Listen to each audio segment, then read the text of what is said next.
Good evening, everybody. We're glad you came out to join us for our regular city council meeting this evening.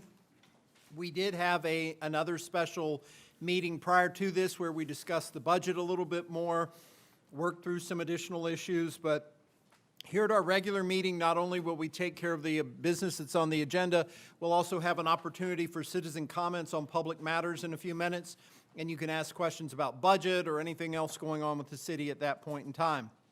However, we like to start all of our meetings with the Pledge of Allegiance. Our Vice Commander of the American Legion is here. Dana Jackson, come on forward if you would.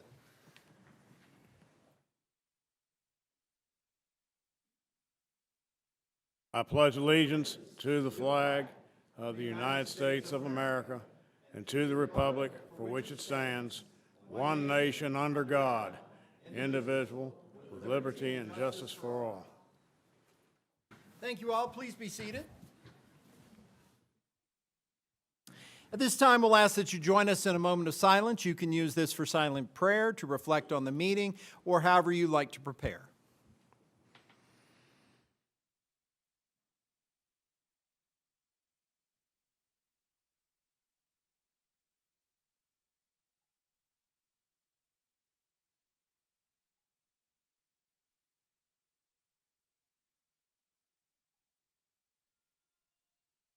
All right, thank you all very much. Council, you all have minutes from March 9th and March 23rd. Are there any changes, or is there a motion to adopt as submitted? Motion to adopt. We have a motion. Do we have a second? Second. A motion and a second. Any discussion?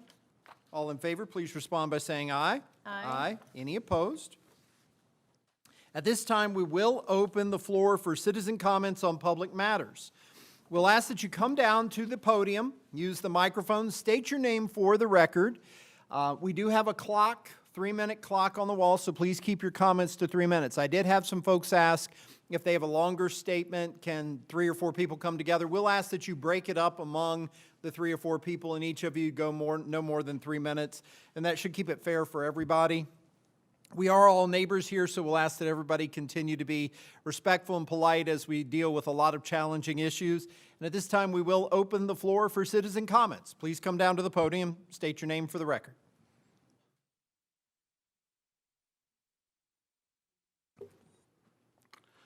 My name's David Sheeler. I've lived here for 70 years. To bring up a thing, and I'm going to read it, and this comes out of your charter for the city of Radford. Section 6-15, admission taxes. The council may impose, levy, and collect admission tax on any place of amusement, entertainment, sport, exhibition, or athletic event held in the city, and may require the same to be added to the admission price and remitted to the city by sponsor or promoter of such event. I know we got a lot of pocket parks around here. We got RU, we got a lot of stuff that goes on. Are we implementing this to get more money? You keep saying you need some, I'm pointing something out to you. All right, the other thing is with the cogen down at RU. All right, it's my understanding that we're just gonna sell them the transformers, okay? The way I see it, we put those lines in, we put the poles in. We need to be charging for using our facilities to transmit their power. Now, I know y'all probably got a problem with that, but that's just the way I see it. And water rates, do we give breaks for large users? Or is everybody going to pay the same, and is it going to apply to people on the outskirts? Because I know you got for point of concern is you've got a car wash over there that's automated. I know it uses a high amount of electricity and uses an extremely large amount of water. So have y'all thought about how much revenue you can get out of that? And several other places, but I mean, and the mayor's brought up that y'all hadn't raised taxes any significant amount. I'd like to point out that the mayor and Foster, since y'all come in, I don't think there's been a year that we haven't got a tax increase. So I have to call you to your face. Thank you.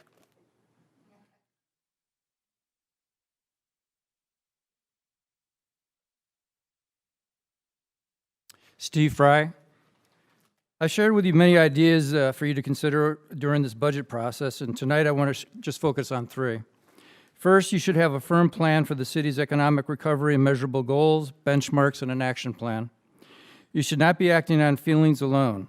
Please take constructive steps to reduce the percentage of transfers in the budget, maintain a balanced budget, and increase the fund balance to create a sustainable future. This means making hard, sometimes unpopular decisions that are in the long term in the best interests of the city and our people. Second, you have identified cuts that can further lower the budget. Let's say $400,000, which is actually pretty close to what it is.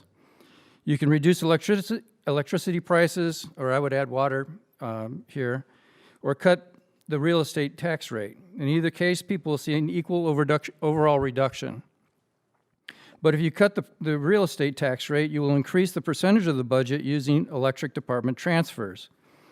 The direct opposite of your 3-year plan that would guide you if you had one in place now.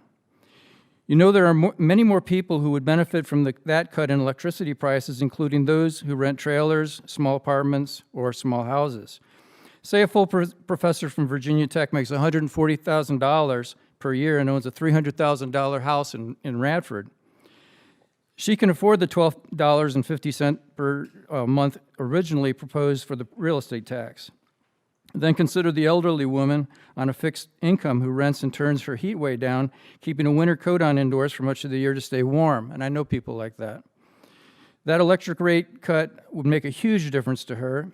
It's the tale of two cities. I hope you can help the people who need it most.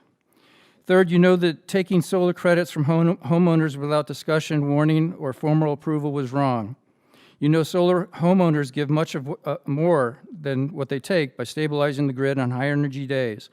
They help reduce wear and tear on wires and equipment and prevent the need to buy expensive energy on high use days, saving everyone money, among other benefits. You know the State Commerce Commission stated that yearly net metering should be the standard in the state. You know your proposed budget's $20 basic fee covers the expenses you claim solar owners don't pay. You know that if a homeowner generates 1,100 kilowatt hours of electricity and uses only 800 a month, you're pocketing a large portion of the homeowner's power under monthly net metering without compensation. You know the ethical thing to do now is to return to the yearly net metering during this budget process. In all these matters, I hope you will act in the best interests of the people and the city's future. John F. Kennedy once said, "Let us not despair, but act." Let us not seek the Republican answer or the Democratic answer, but the right answer. You were elected to find the right answers. Don't let us down. Thank you. If you'll give us just a second to reset the clock for you.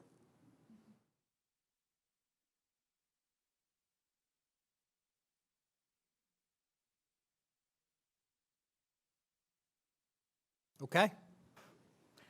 My name's Melissa Mitchell. I live in Radford. I just got an electric bill of $702. There are two of us in the house. We have turned off our heat, our central air.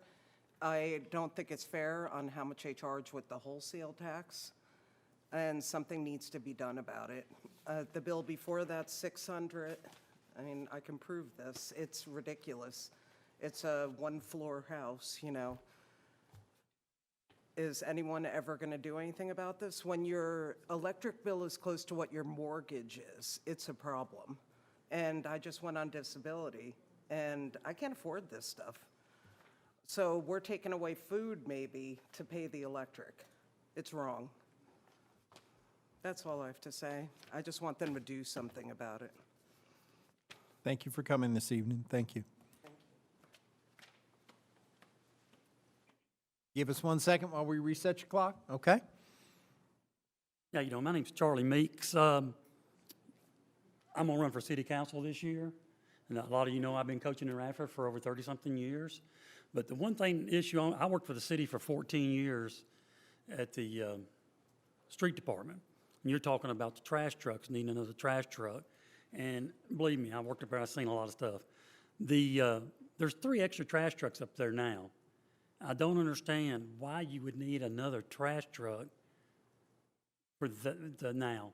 That could probably go another 2 years, if not more, before you would need another trash truck right away. I mean, I don't know who's looking into that or what, but I worked up there for 14 years.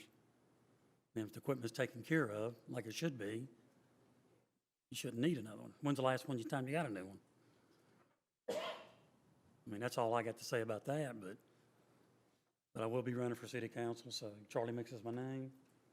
Nice to meet y'all. Thank you. All right, give us just a second. We'll reset your clocks, and I know you want to trade off, so Yes, we'll thank you. work that out. Thank you. All right. Good evening, everyone. My name is Rebecca. Thank you for the opportunity to speak today. I love living in this little city of Radford, and like many other people that call Radford home, my family planted roots in Radford a long time ago, specifically on River Street, the home of Riverview Park. I have recently learned about a motion to change the name of Riverview Park in honor of the late Colonel Bud Jeffries. And I want to start by saying that nothing I say today is meant to be a slight to him or his family. I understand he was a respected man who lived a very honorable life. And I don't disagree with the city honoring Mr. Jeffries in some way, but I am opposed to changing the name of Riverview Park for a few reasons. Number one, the cost. During the time of unprecedented financial hardship in the city, now is not the time to allocate funding to things that don't either generate income or add inherent value to the city. I think we can all agree that spending money on things that nobody really asked for with money that we don't really have is not a wise financial decision. What makes it even worse is there's still repairs needed at the park that stem from Hurricane Helene in 2024. There's a basketball court with only one basketball goal. There's a football field with no field goals. And so spending money on changing the name of the park when the actual park is deteriorating is the kind of things that takes a toll on the morale. It's the kind of thing that makes people feel like the government's good for nothing or they're completely out of touch. Number two, another factor I'd like the council to consider is how important it is to preserve shared experiences during a time when community is so divided against itself. Let me explain what I mean by that. In Appalachian culture, storytelling is the cornerstone for passing down history, reinforcing identity, and fostering resilience through shared experiences. That's why language is important. And there's something special about spending my childhood in Riverview Park and hearing my mother, grandmother, and great-grandmother talk about their own childhood memories in Riverview Park. It fosters connection between Radford residents of the past and residents of the future. The third and final factor I'd like the council to consider is that nobody specifically associates Bud Jeffries with Riverview Park. And I truly mean that in the most respectful possible. People think of Ingleside locomotives and railways, the Radford Heritage Foundation, cattle farming, his honorable service in the U.S. Army. Renaming Riverview Park in honor of one specific individual feels like a minimization of all the other folks who associate Riverview Park with their childhoods and their loved ones. For example, my great-grandmother, Pearl Dobbins, who lived to be 103 years old, spent most of her life living in that little yellow house that overlooked Riverview Park for most of her life. Mr. Wolford knows my grandmother, Miss Pearl. She made a difference in this community, and it was in a different way than Mr. Jeffries, but she did make a difference. But her difference was specifically tied to West End Radford and River Street. So when I think of River Street, I think of Grandma Pearl. I think of Frank Havens, who worked as an animal control officer for the city, who dedicated to his life to keeping the birds, ducks, and geese of River Street fed and happy.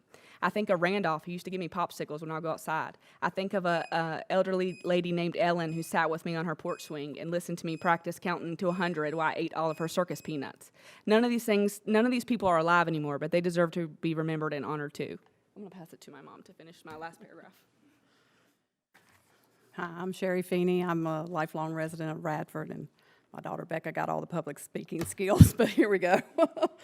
So to summarize, don't spend money on things nobody asked for with money we don't have. Preserve history by preserving the language, the shared language tying past Radford residents with future ones, and keep the name the same in honor of all the just regular Radford folks who have loved, played, and taken care of the park over the years. I am respectfully requesting the council vote nay on changing the name of the park and instead table the motion until the city is in a better financial position, or send the idea back to the committees to explore other more appropriate ways to honor Mr. Jeffries, such as raising money for a memorial bench at the park, or a plaque at the boat landing, or renaming the road going into Ingalls Park. Maybe something at the railroad or at Glencoe Museum. There are so many opportunities, literally anything except changing the name of Riverview Park. Thank you. Thank you. Thank you both for coming out this evening. Give us 1 second, we'll have your clock for you. Okay. Hello, everyone. I'm Tina Lindsay. I'm a resident of Radford. I've been here the majority of my life, and this is home. But my problem is about the electric bill. First of all, I'd like to know what that wholesale tax is and what it is and where the money is going for it. Okay. Secondly, my emphasis is my electric bill. I'm only one person in my house. I have a 3-bedroom home. I only heat 3 rooms. That's the living room, the kitchen, and the bathroom when I need to go in there and cut it off, and the bedroom that I am in. And my bill was $597. And I know that I didn't do $597, but that's what Rapid says I owe. Now, what I'm looking at, I don't know why this increase is going on, and I know that we're in the red for the city of Radford, that we're in debt. I get that. But also, people that are on, and I'm speaking for people on well, first and foremost myself, but I feel safe to say I can speak for the other people that are on fixed incomes. This electric bill is really, really high. I know that most of the people in you all's position that deal with the public as far as money goes and getting help from different organizations like churches, the Ministerial Association, New River Community Action, DSS, places like that that'll help you with cutoff notices and things like that to help you pay that bill. That's great. But the thing of it is, when you're only getting about $700 a month and you've got a $500 bill, electric bill, how can you do them both? And just like she said a minute ago, excuse me, about she's having to give up food to pay an electric bill. What good is there to have an electric bill and no food to cook on it, on a stove that's electric? Not only that, I don't understand what's really going on, why this is so high, and you all just recently had another increase. I mean, how much can we take? This is extremely stressful. I sit around and cry about it. It's just too much. I can't stand it. And I have no extra money for anything. I have $100 left for household items like toilet paper, things like that, soap, that kind of stuff. I mean, is anybody taking any of that into consideration? This is ridiculous what's going on. It's not fair to the residents of Radford to have to go through this. It's not only going to eventually cause crime to rise because people are not going to let their families go hungry. People are not going to let their children have clothes. People are not going to let their children do without the things that they need to have just because of an electric bill. They're going to do whatever is necessary to make ends meet. I can't say that, who or anything like that, and I'm not trying to say who or anything like that, but I know when there's a financial crisis in the whole city, it's going to cause crime to rise when people are paying electric bills like this. We need to do something about this. This has to be fixed. It's broken. It's a broken system. Thank you. Thank you. Thank you for coming out this evening.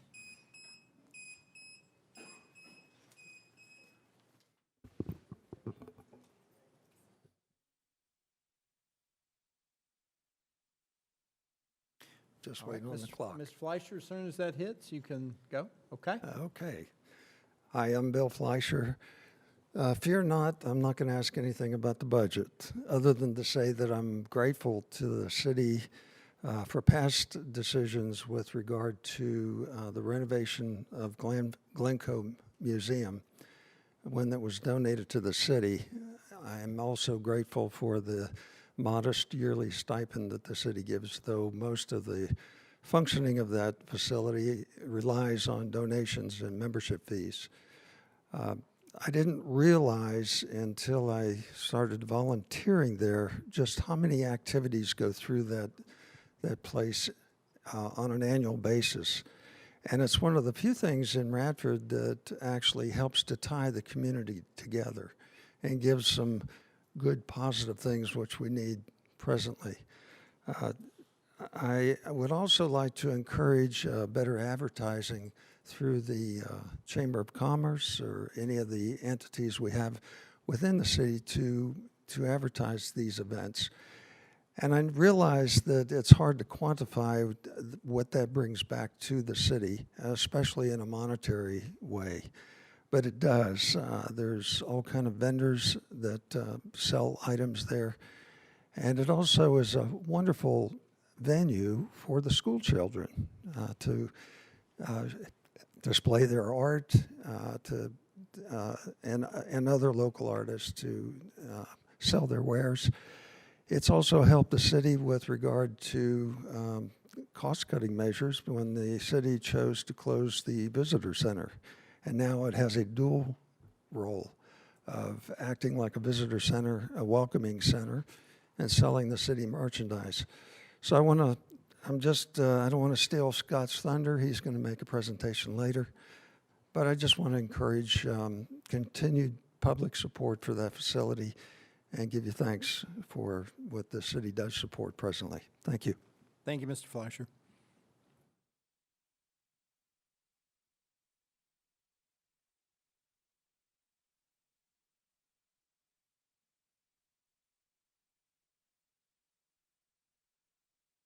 Hello, my name is Alan Cook, live on the west end of town, Pendleton, being a Radford resident for over 30 years.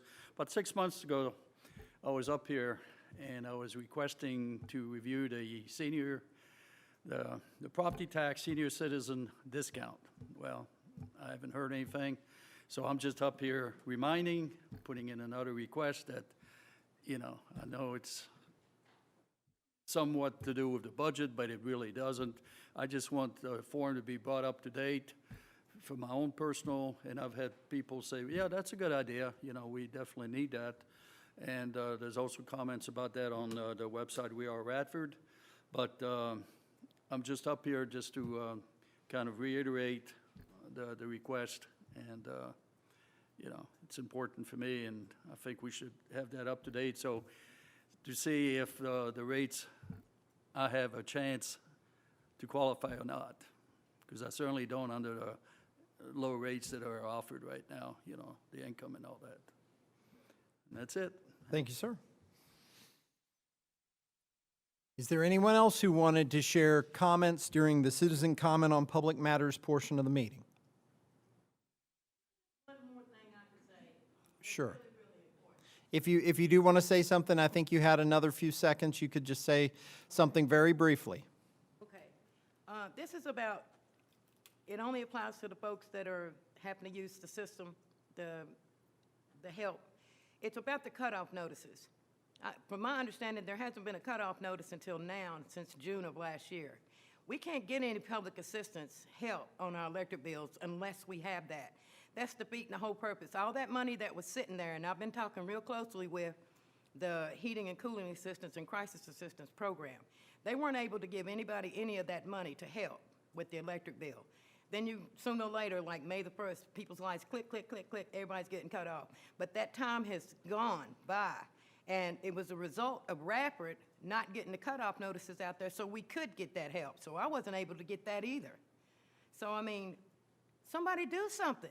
If y'all can extend that date some kind of way or fix it for us so we can at least get some help, we would appreciate that. Thank you, Ms. Lindsay. Does anyone else have comment for the public record? Okay. We're going to take just a very brief time to try to comment on some of these things. And Todd, I'm going to ask for your help. And we fortunately have some staff members here this evening who might be able to help.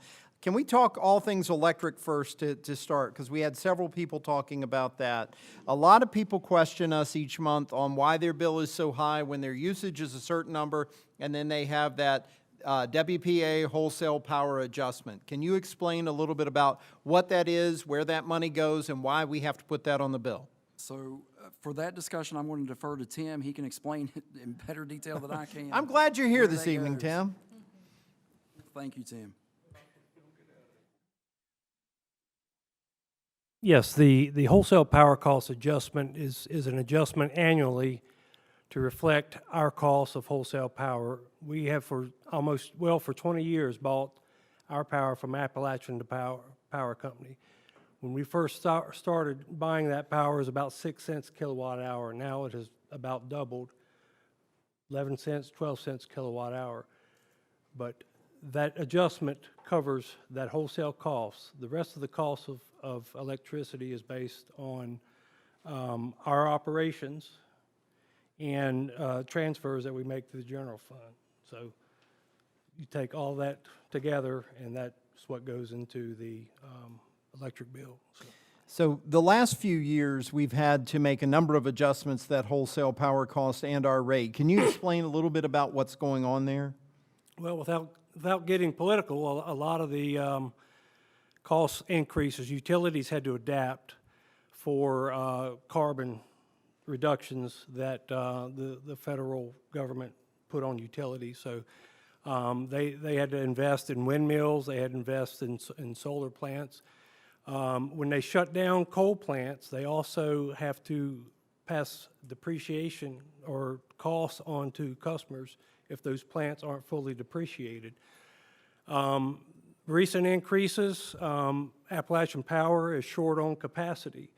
So during peak times, they have to go out on the market and purchase that capacity. And I don't know if you've been paying attention to market prices. During peak times, they have been increasing significantly, and that's one of the reasons that's occurring is the data centers that are going up in Northern Virginia are squeezing that margin of capacity over demand. So as that margin gets squeezed, the capacity prices skyrocket. So I think we've had probably a 30% rate increase over the past 3 years, if I'm not mistaken. And historically, rates have been relatively flat for many years, but we've seen significant increases in our wholesale costs. And there's not a whole lot we can do to adjust that, is that correct? I mean, if we eliminated the transfer to the general fund, that would help a little bit, but that has to be made up somewhere. That has to be made up somewhere. Last 12 years, electric department's donated $55 million to the general fund, and that's through direct transfers and payment in lieu of taxes. So if you were to take away the electric department, you'd have to get roughly a 40-cent tax increase to make up those contributions. So. And is there anything that you're aware of that residents can do to try to mitigate some of these power-related issues? Well, we don't go inside people's homes ever since COVID had started. To look at energy efficiency, what customers can do or to help out their bill. There are a lot of resources online you can get. You can email me. I'll send you some resources. But all we've been able to do lately is really look at your billing and make sure your billing is accurate based on what the meter registers. All right, before you go anywhere, and Todd, I'll ask both of you this.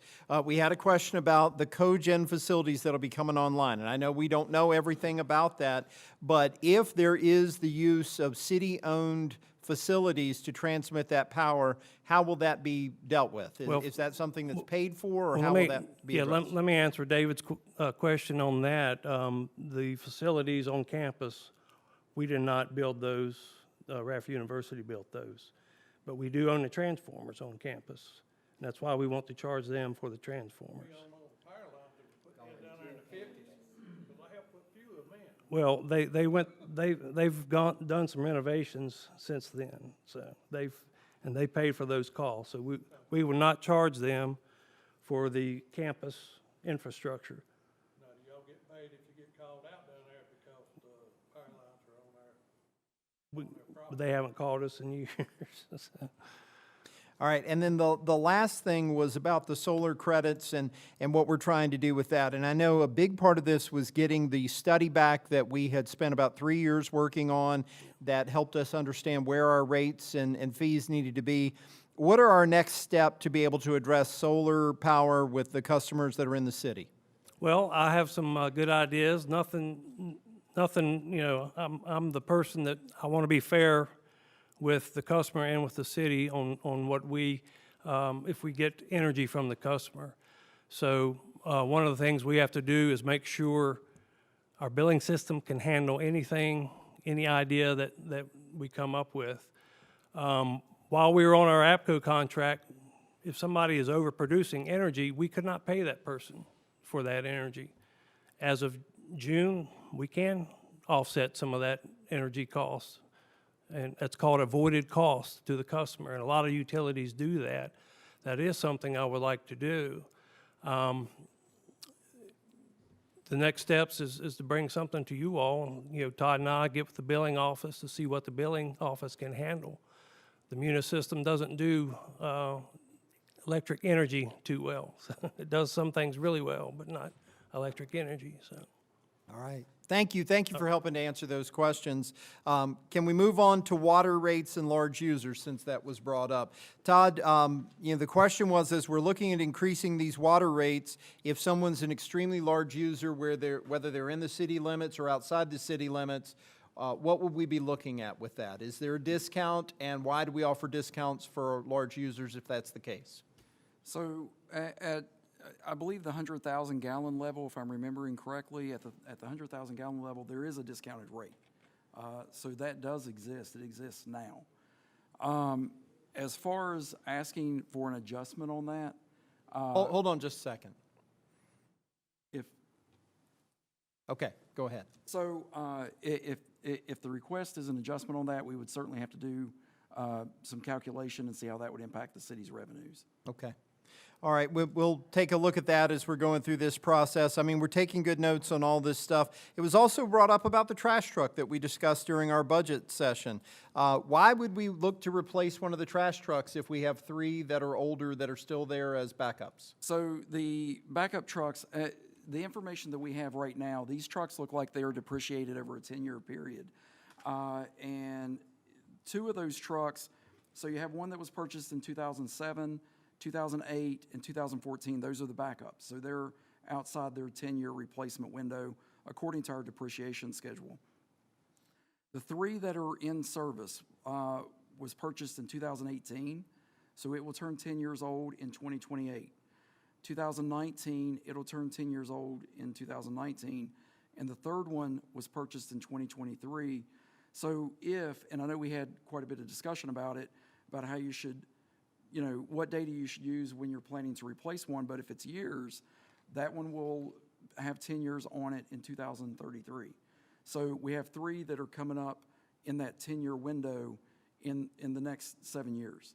So that's why we started looking at it. We had fielded a question, so we went out and collected what data we could, and those are the ages on the trucks. And, certainly I think we need to look at mileage, hours, maintenance.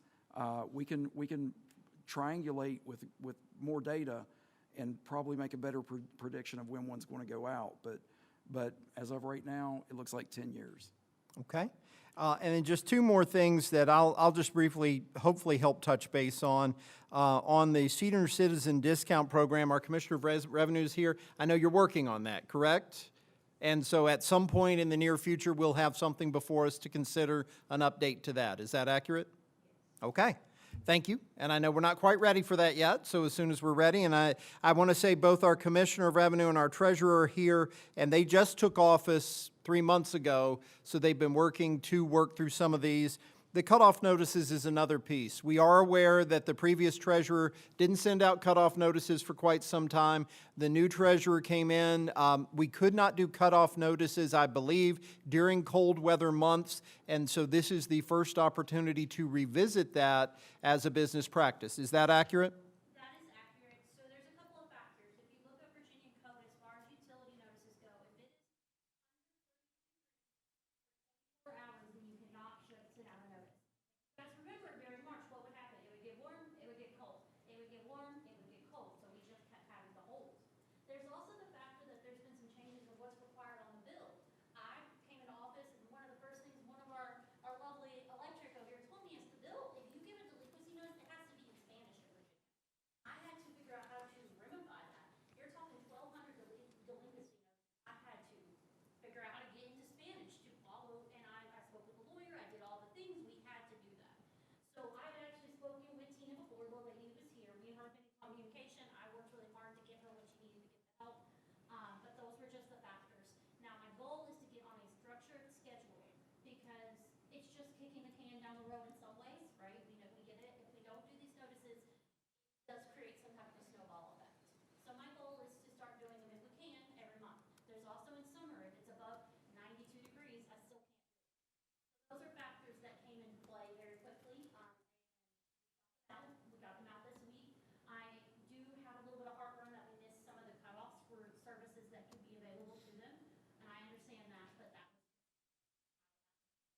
So just to summarize for those that may be listening online and might not have heard that, we had to get a Spanish language translation for the cutoff notices to be able to send those out. Weather-related factors such as extreme low temperatures or extreme high temperatures prevent us from being able to send those things out. We are trying to work with customers. If someone has an issue, I know the treasurer has been really willing to sit down and talk with people, try to work out things, work out some payments, things along that line, and to address things on that line. And I think I hit everything that you said just in a brief summary. Yes, I would like to reemphasize that they do want to set up payment arrangements. We do have options now, and please contact us.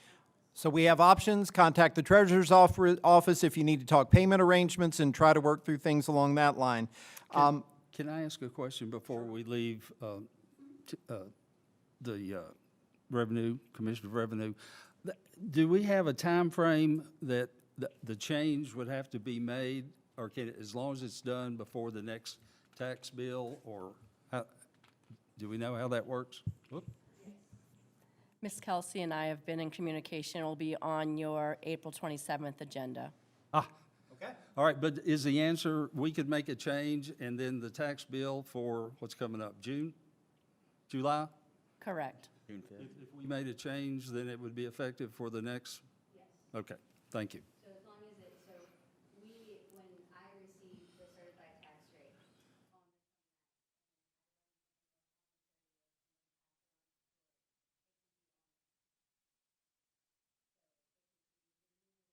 the elderly tax relief program, and then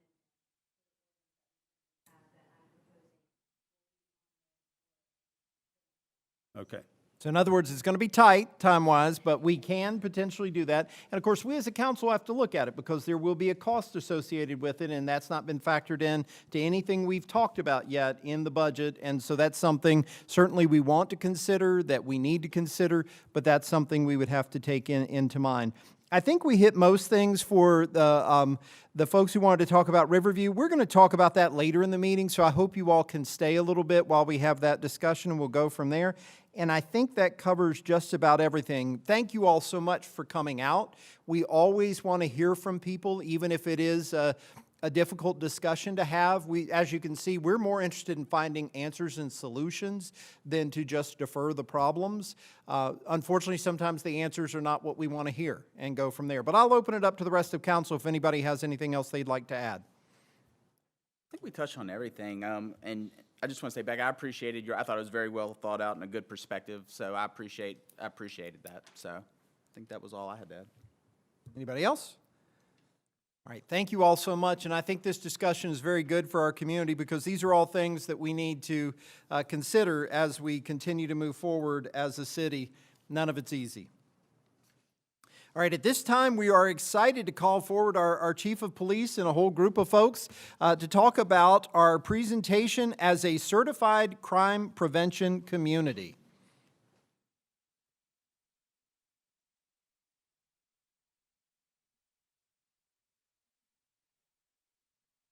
I just want to take a couple seconds of your guys' time before Ms. Sumter starts. She's our DCJS representative for being a certified crime prevention community. But I want to say we got one of the best police departments around, and we've got some really good men and women that work here.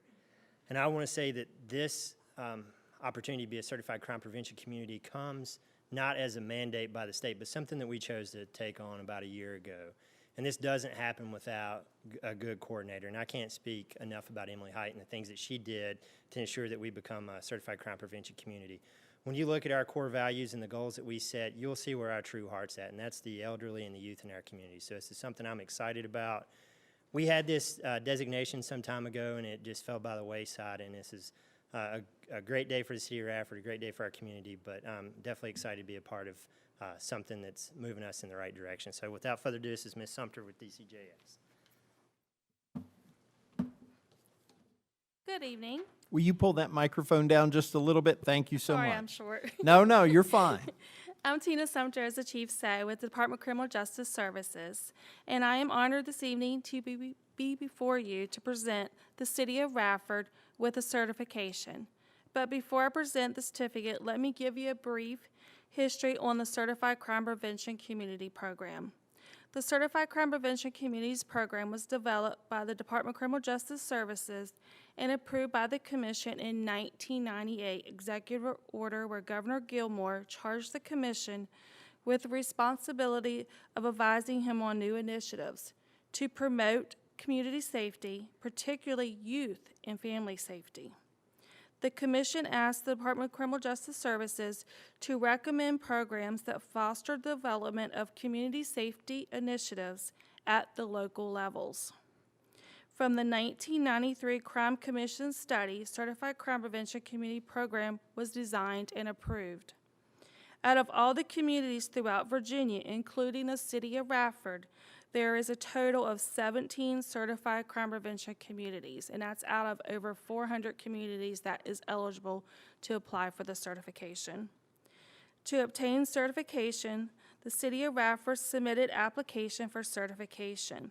You had to meet 19 community safety elements that included 12 core elements and then 7 optional safety elements. This isn't an easy task and takes a tremendous amount of dedication, not only from the city of Radford, but from your whole community. This is an accomplishment that the police department in your community should be very proud of.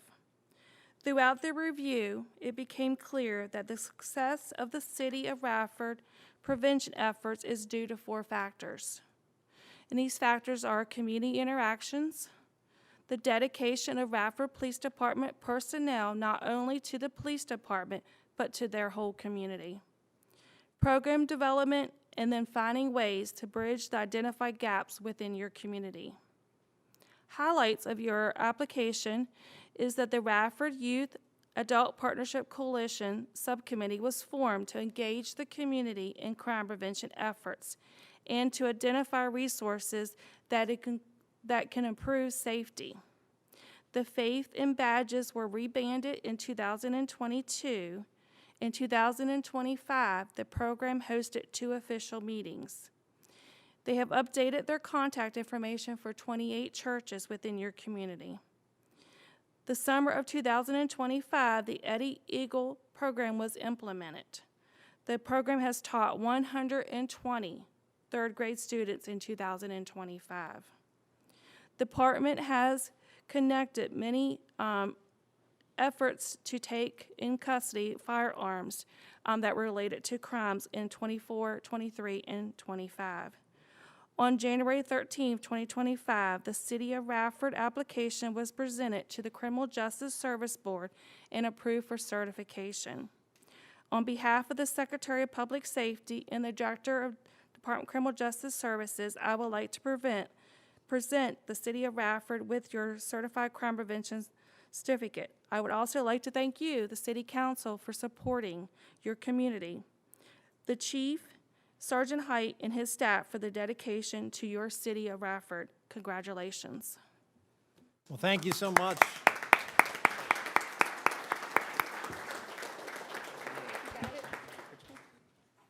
on down front. This is your moment to spotlight. We can certainly stand behind you in support. How about that? But let's have you all present right here.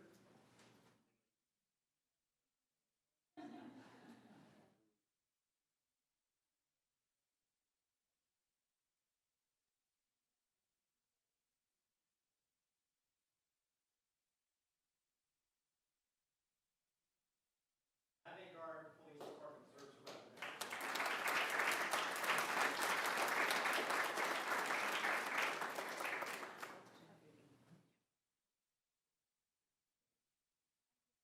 First, Ms. Sumter, I want to say thank you so much for coming this evening and sharing.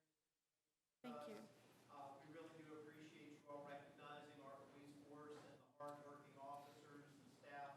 Thank you again for coming this evening. Chief Holloway, thank you so much for all you've done to lead this effort. And Emily Height, you are a superstar. We are so thankful for you, and we're going to nourish you real good by saying all these positive things. But whenever there is anything going on in our community, you're doing an amazing job. You do an incredible job throughout all the programs that take place, and we know this wouldn't happen without your efforts as long as you're working with all the other team members and working to coordinate this. So thank you, and I think you deserve a round of applause along with everybody else.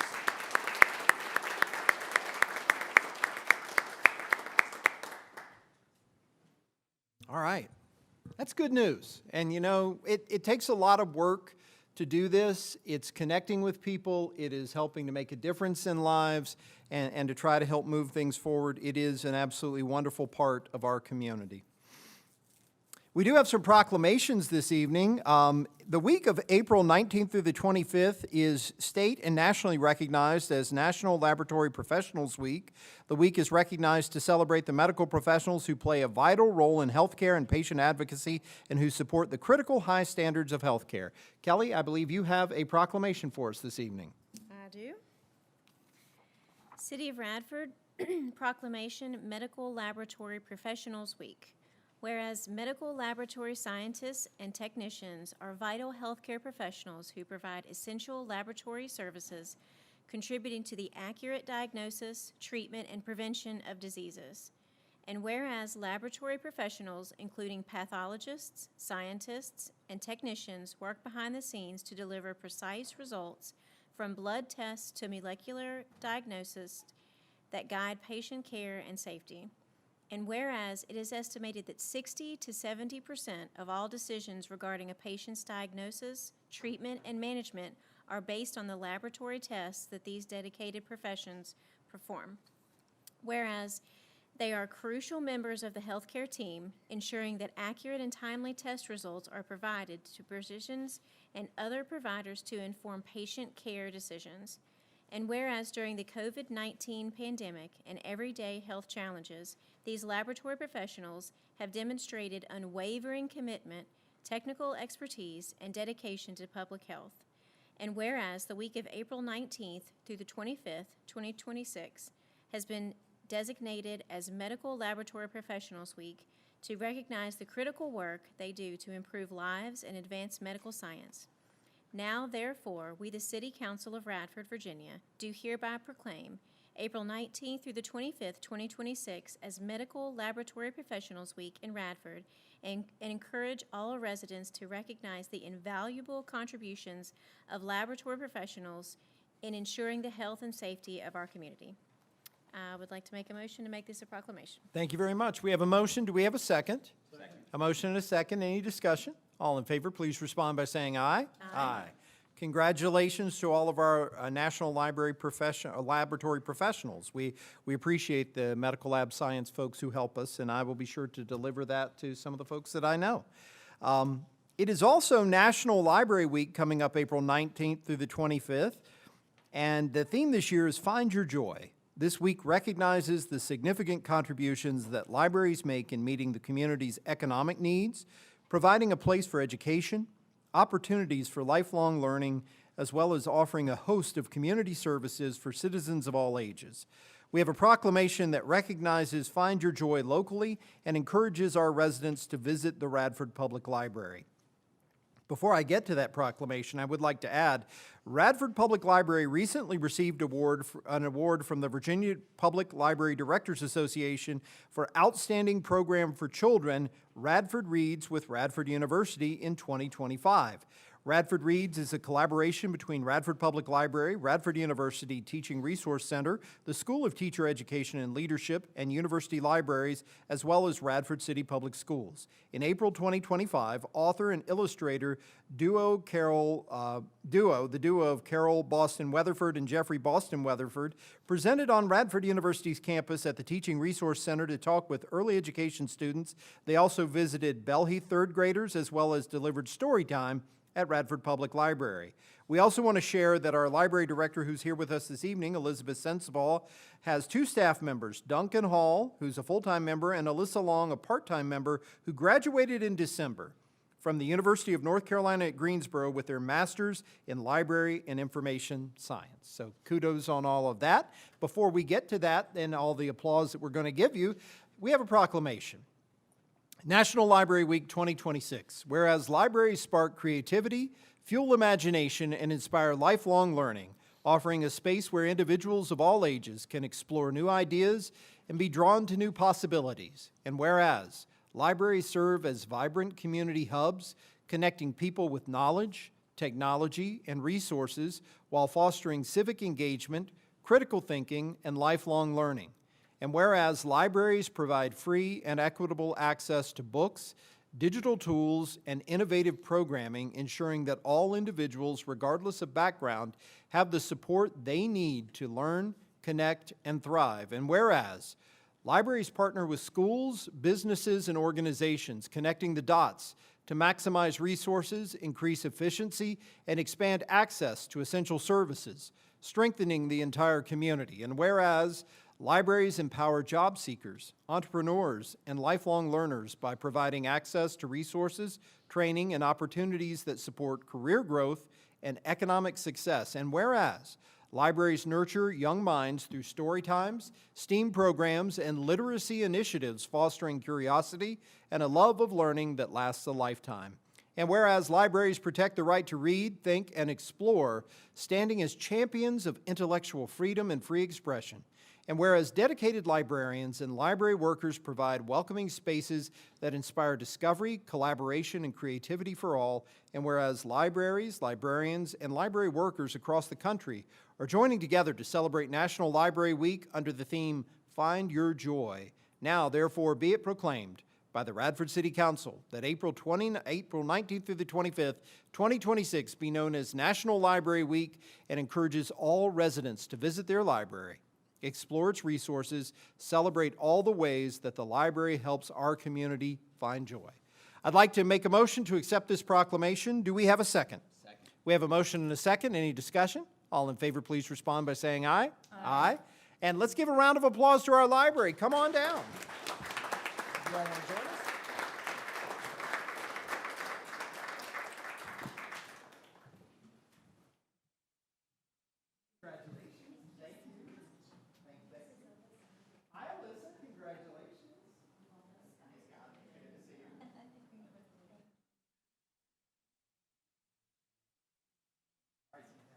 Come right here in the middle. Melissa, you come on up here too. Share this. Here we go. Everybody get close like you like each other. All right. Congratulations. And thank you all so much. Appreciate everything you do. Thank you.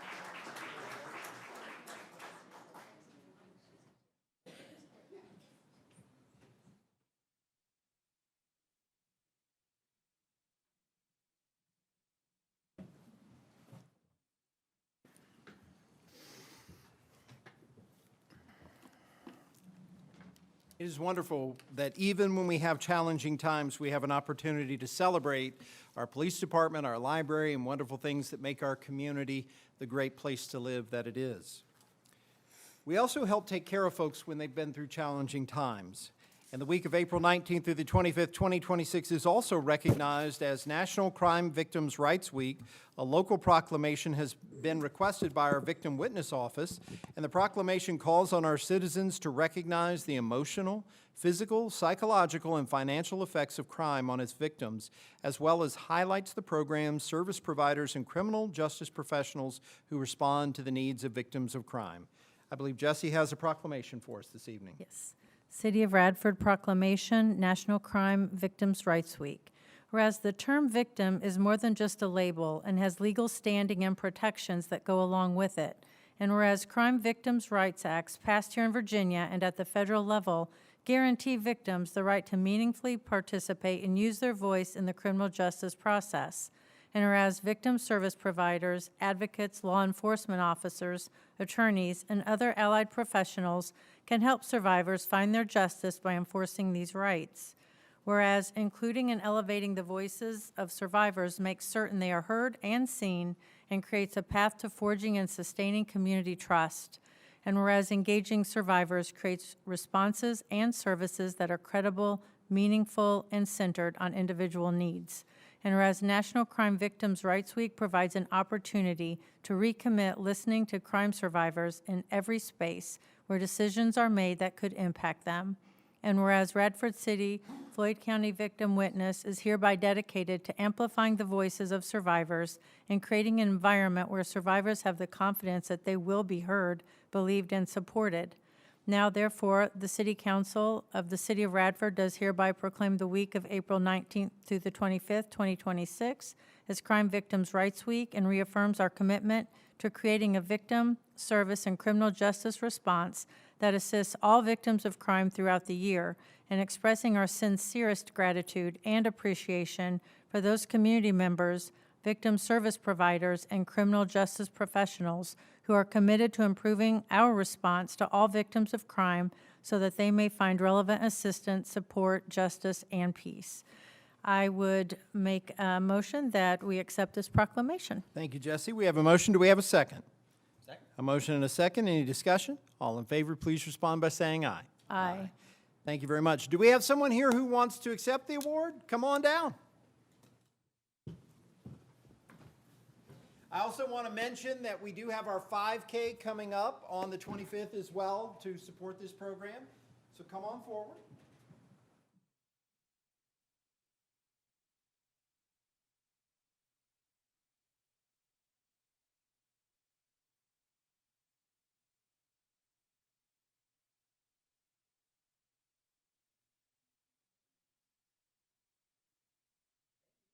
See you at 5K?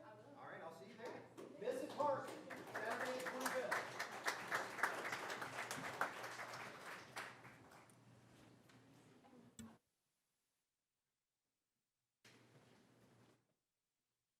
So many folks doing great work across our city. Thank you, everybody. Okay, moving on to new business. And before I even get into the next portion, I'm going to read a statement just to clarify, because we do have conflict of interest laws and we work with the state council on that.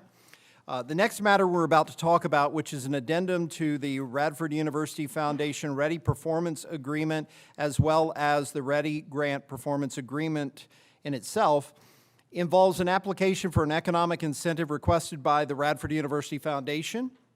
I'm employed by Radford University and receive a salary of more than $5,000 annually from the university, but I do not receive any salary from the Radford University Foundation. Although the Foundation and Radford University are separate legal entities, because of the approval of the Ready Grant and the Performance Agreement may have some direct or indirect impact on the RUF Hotel Land LLC's ability to repay the loan to Radford University, I have a personal interest that may be affected by council's consideration of the matter. I, however, am a member of a business, profession, occupation, or group that may be affected by council's decision, and therefore I'm able to participate pursuant to sections 2.2, D3112, parentheses D1, and 2.2, D3115, parentheses H of the Virginia Conflicts of Interest Act. I'm also able to participate in this matter fairly and objectively in the public interest. I am abstaining from any vote, but I'm participating in the discussion and the meeting. So with that having been said, the Economic Development Authority entered into a performance agreement dated January 1st, 2023 with the RUF Hotel Land LLC under the Ready Grant Program, the Real Estate Development Initiative. At Council's June 17th, 2025 meeting, it was voted not to make the appropriation to the EDA for that fiscal year and request that the EDA and the Foundation develop an amendment to the agreement that would extend its term by an additional year to allow the Foundation to be eligible to receive the number of years of grant awards as originally contemplated, subject to the other terms of the agreement. The amendment was approved by both the EDA and the RUF Hotel Land LLC. So we need to approve this performance agreement addendum as part of this and then move forward to the Ready Grant performance. So council, do you have any questions or comments regarding the agreement and the addendum to it? So the first one is for we did not do this last year. This was just an amendment to the agreement to back in the deal. Is that what Correct. So that didn't exist last year at this time, and when we made that request in that year, it was to add the extra to it. And so as part of that, that has to be done this evening, so we would need a motion, a second, and a vote on that to be able to extend that. Am I correct, Todd? That is correct. Okay. Are there any other questions or comments? This is purely on the addendum to the Ready Performance Agreement. Do we have a motion to accept the addendum? So moved. We have a motion. Do we have a second? A motion and a second. Any discussion? Would you call the roll, Melissa? Mrs. Foster? Yes. Mr. Gillespie? Yes. Mr. Wolford? Yes. Mayor Horton? Abstain. Okay, now we also have to consider the Ready Grant Performance Agreement for 2025. The Economic Development Authority completed its review of the request and determined that the hotel has met the requirements of the agreement for grant consideration for this grant year in 2025 that would be awarded in 2026. On March 19th, 2026, the EDA passed a motion recommending City Council consider appropriating funds in support of the READY Grant Program in the amount of $153,034.30. Todd, do you have anything else you want to share regarding the READY Grant Program before we have further discussion? I can summarize the amounts if it's council's pleasure. Please do. The total taxes paid to the city of Radford in 2025 by Radford University, now this includes meals tax, real estate, and transient occupancy, so forth.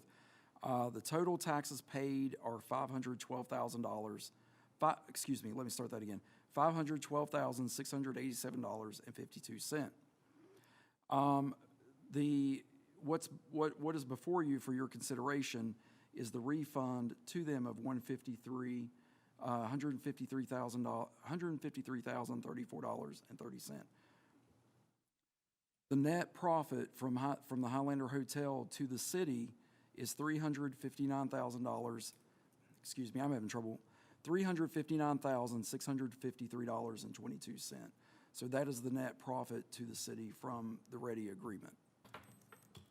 And I'll just share a little bit about this. The concept behind the READY Grant Program, it was not developed for the hotel or the university specifically. It was developed prior to that by the Economic Development Authority to encourage investment in the community to grow opportunities within the city that didn't previously exist. It's open to any business that meets the performance agreements established with the Economic Development Authority and allows for additional support that comes through in the form of various other taxes, whether they be occupancy taxes, meals taxes, sales taxes, equipment taxes, whatever the business happens to be.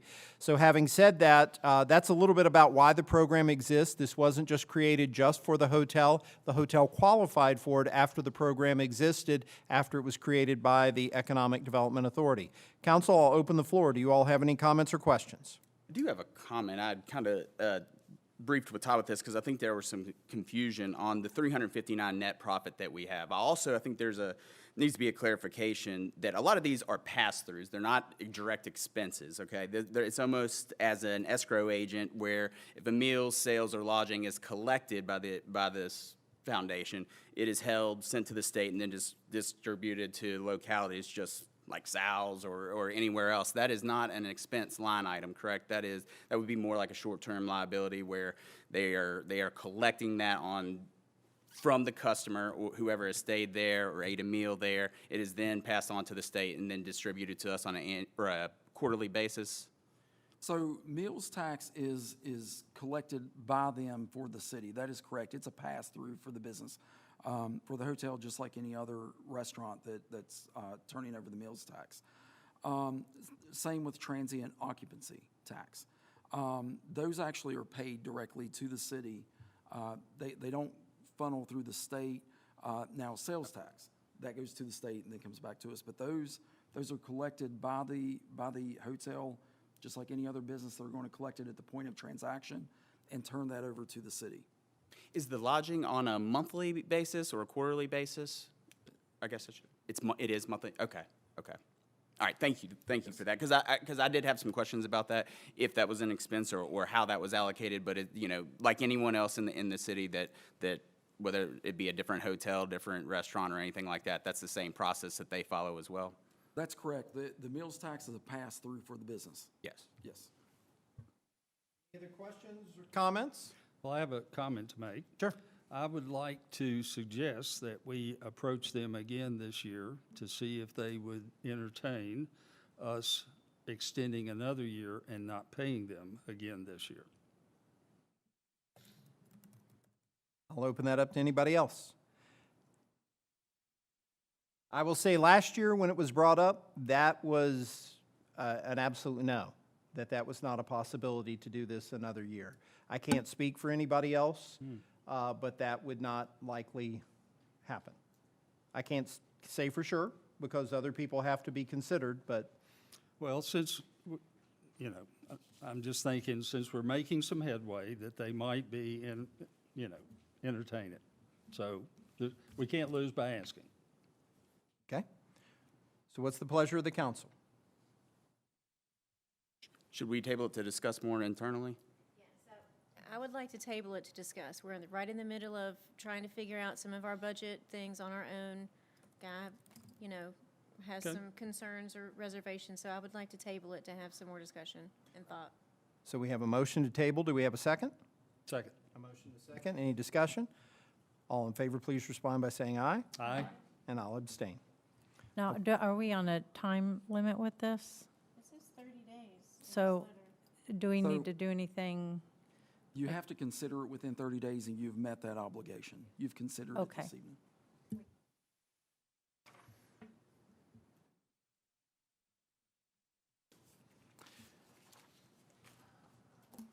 Moving forward, we have an MOU with the Radford Heritage Foundation to consider. The Heritage Foundation has provided a memorandum of understanding for fiscal year 26-27, which covers contract services expected between the city and the Radford Heritage Foundation, including support of the executive director's salary and Radford Heritage Foundation operations. In exchange for funding support, the Heritage Foundation will promote historic tourism, operate the museum at Glencoe Mansion, oversee the appropriate use of the mansion and surrounding grounds, hold special events, provide educational outreach, as well as oversee the Cultural Heritage Park. An additional $3,000 is being requested to pay the director for the increased responsibilities. Scott, the director, is here with us this evening. Scott, welcome, and thank you for joining us this evening. Okay, well, thank you, Mayor Horton, City Council, City Manager Meredith, for your time this evening to review the work of the Radford Heritage Foundation for the second half of 2025 and the beginning of 2026. The Radford Heritage Foundation is a member-based nonprofit organization responsible for the operation of and the stewardship of the Glencoe Mansion site. Thank you to the City of Radford for the support you provide us for our organization. It helps us to further our work to preserve and promote the history of Radford and to also be an asset for the city, making it a destination both for people who live here and for those visiting us. And I would be remiss if I didn't express our organization's gratitude to Jessie Foster for our City Council representative. She guides and advocates for our organization. We truly appreciate her contributions. But we view the Glencoe Mansion site as a comprehensive unit that works to improve the quality of life in Radford and to advance Radford's economic development through tourism. Looking at this map, you see the total Glencoe site with the Glencoe Mansion, the museum itself in the center. Complementing that, we have the Mary Draper Ingalls Cultural Heritage Park, which contains the bronze statue of Mary Draper Ingalls and the New River Train Viewing Observatory. And adjacent to that, we also have the Glencoe Field, operated by the Department of Parks and Recreation, which works alongside us to host many community activities, including the Radford Farmers Market, another group with whom we partner. And in addition to all of this, the organization works to be the acting visitor center for the City of Radford, carrying information about the city, broadcasting that, and carrying merchandise for the city. Through all of this, Glencoe truly serves as a bridge to visitors coming into our community, a place where people can learn about all the city has to offer. And Glencoe is operated by a dedicated group of people. We have a board of directors supporting a part-time executive director, as well as 3 additional workers who receive a monthly fee for their services, including maintenance, overseeing the gift shop and graphics, and posting social media. Underpinning all of this is a team of docents and volunteers who give a tremendous amount of time, skill, and muscle power to make the whole operation work. This semester, we've also hosted an internship from Radford University history major John Godfrey. This is truly a community effort here at Glencoe, and I would like to recognize all of our volunteers, docents, and board directors. If you would please stand.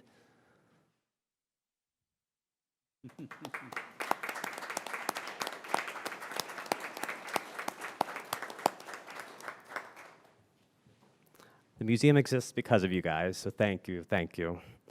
So as far as our mission, it's to preserve and promote the history and culture of Radford and to provide informative and engaging content and events throughout the year that draw people from Radford and beyond. When we tabulate our numbers, we are calculating the number of people who sign our guest book and then also who are attending our events. And in 2025, we had a total of almost 2,600 visitors. These included tourists, group visits, field trips, and event attendees. And just one note about this figure is it's a little bit lower than we'd like to say our whole figure is, because we can't capture the number of people going to the Mary Draper Ingalls Cultural Heritage Park or who utilize the Glencoe Field. But Glencoe is a community asset and a great tool to drive economic development through tourism for Radford. But people have to know about us and what we have to offer, and that's why getting the word out there is incredibly important. We utilize a combination of social media and traditional print media to get the word out. We have literature at over 40 regional and state sites promoting the museum and Radford. We send out press releases for all of our activities that reach throughout the New River Valley. And for our larger events, we reach out to the Virginia Press Association, getting that information out to all press outlets in Virginia. We also have paid advertisements in a variety of media outlets. For 2026, we've placed an ad in the map produced by Virginia's Blue Ridge, and that's what I presented you guys with. This is going to be distributed at visitor centers along the I-81 corridor. It highlights the museum because we placed an ad there, and it also has brought emphasis to Radford. I will just say Radford got a bigger font because we advertised with them. So it helps to advertise. And we'll also be placing an ad in the Blue Ridge Country magazine for the 2026 Mary Draper Ingalls Festival. So how do we support all of this? Our funding comes from a variety of sources. First, the support from the city is a critical component. In addition to this, we utilize many other methods to raise funds and work toward our sustainability.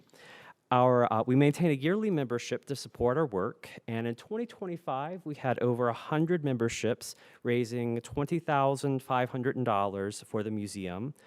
We also accept donations in addition to this membership campaign, and through donations collected at the site, online, and just as special gifts, we collected over $18,000 in 2025. And another form of help that helps us is the gift shop, which acts both as a fundraiser and it's a way to support our local artisans. And in 2025, the gross gift shop sales of the gift shop totaled over $8,200, with $3,100 of that going to our consigners, thus supporting artisans in our community.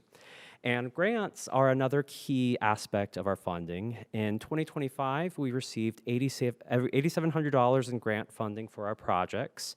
And in 2026, on the grant front, we are focusing on the implementation of the Paul Bruin Historic Revitalization Grant. So we applied for it and received this once-in-a-lifetime grant opportunity to address restoration and accessibility issues at Glencoe. It is bringing $225,000 to the city of Radford, dollars that do not have to be matched, and this is all going towards Glencoe's restoration. We've been working with the Virginia Department of Historic Resources and Hill Studio to implement this project. In the process, we've met with and received proposals from 3 architects, 2 structural engineers. We've also been working with 3 different contractors to develop the bids and look at what this project is going to be all about. And our utmost concern with this project is to help ensure Glencoe's future and to utilize the grant in the wisest way possible for maximum results. And the viability of the site is incredibly important because we host events there, and that highlights our work for the community. And through the second half of 2025 and moving into the future, we've hosted many events, and I'd like to highlight a few of them here. On September 11th, we hosted the closing ceremony for the Tribute to Heroes that we work with Radford New and Rotary, and you see many Radford celebrities in those pictures. But this initiative goes a long way to bring people together, drive interest in the site, and help raise vitally needed funds for the charities of the Radford New and Rotary, including the Radford High School scholarships for Radford High School students. Additionally, a few other events that we hosted. And another example of community collaboration, we worked with the Old Church Gallery of Floyd to host the show Kindly Mirrors. This was a photographic exposition of Floyd photographs from the early 1900s. And as part of the reception for that, we invoked an old Floyd tradition and had a pickles and cake reception.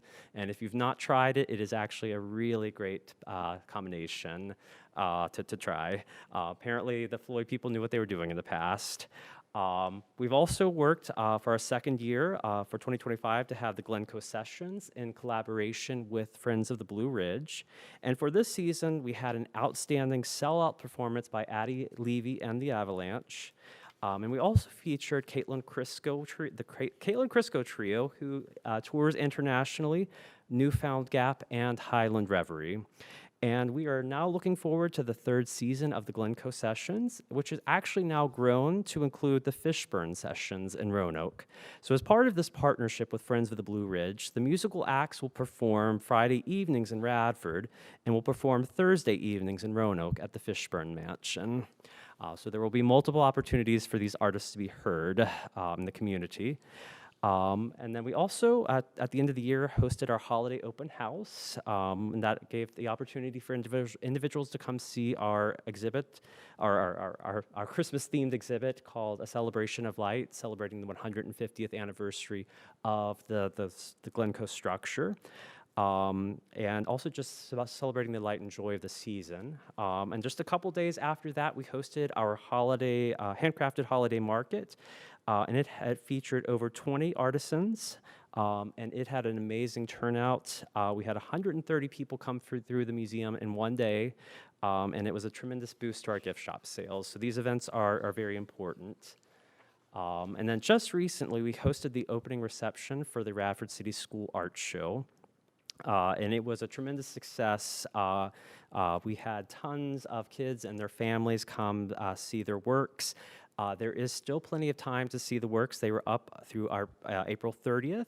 And just to note that we are displaying the works of about 150 students from Radford City Schools from 1st through 12th grade. Now, looking to the rest of the year, we're celebrating 250 years of the United States. 2026 does mark the 250th anniversary of the founding of our country. And in honor of this, we're infusing elements of this celebration into all of our signature events. For a tribute to heroes and the Mary Draper Ingalls Festival, we will highlight the meaning of this year and help draw connections to our region's participation in the making of our country. We'll also host an art show of the historic photographs from the Radford American Legion collection that we house in cooperation with them.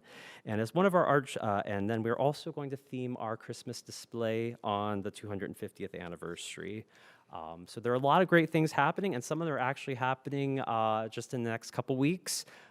What's happening tomorrow? So tomorrow we're hosting one of Radford University's Rad Talks. We'll have Sharon Roger Hepburn and Jeff Pollock talking about an initiative that they're working on to help tell the history of the region. And that'll be at 7 o'clock tomorrow at Glencoe. In May, we'll be opening our new exhibit, Palette and Prism, featuring the works of artist and Radford artist LaDonna Seepers. And on Memorial Day, we'll host the opening ceremony for our Tribute to Heroes. And as far as the Tribute to Heroes, we're currently working with our community partners, including Radford Noon Rotary, the Radford VFW, and the William Campbell chapter of the DAR for a Tribute to Heroes. And one of the things we're really trying to emphasize this year is people notice those flags, but they don't realize that they can participate with it. So we're really trying to get the word out there that you can sponsor a flag and be part of this. So everyone here, please sponsor a flag. It helps charities. It also helps do a lot to promote our area and gets featured. Can you tell them how, Scott? What was that? Can you tell them how? Yes. Yes, you can visit the Glencoe Mansion website, and you go to a Tribute to Heroes tab, and you will find the form for sponsorship. It's $50 a flag. You can sponsor a flag and name multiple individuals on that flag.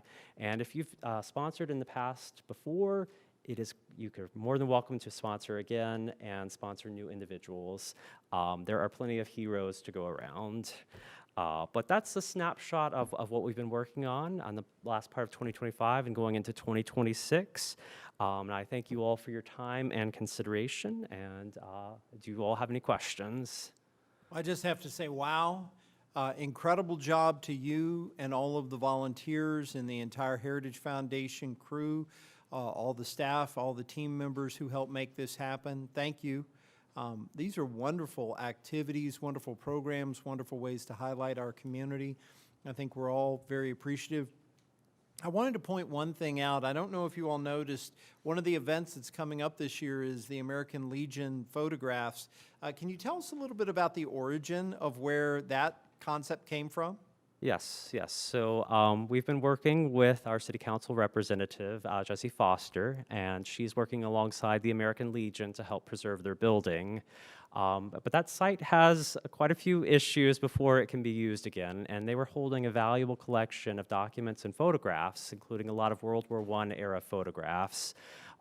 We took on that collection to provide a proper housing for it and to ensure that they last into the future.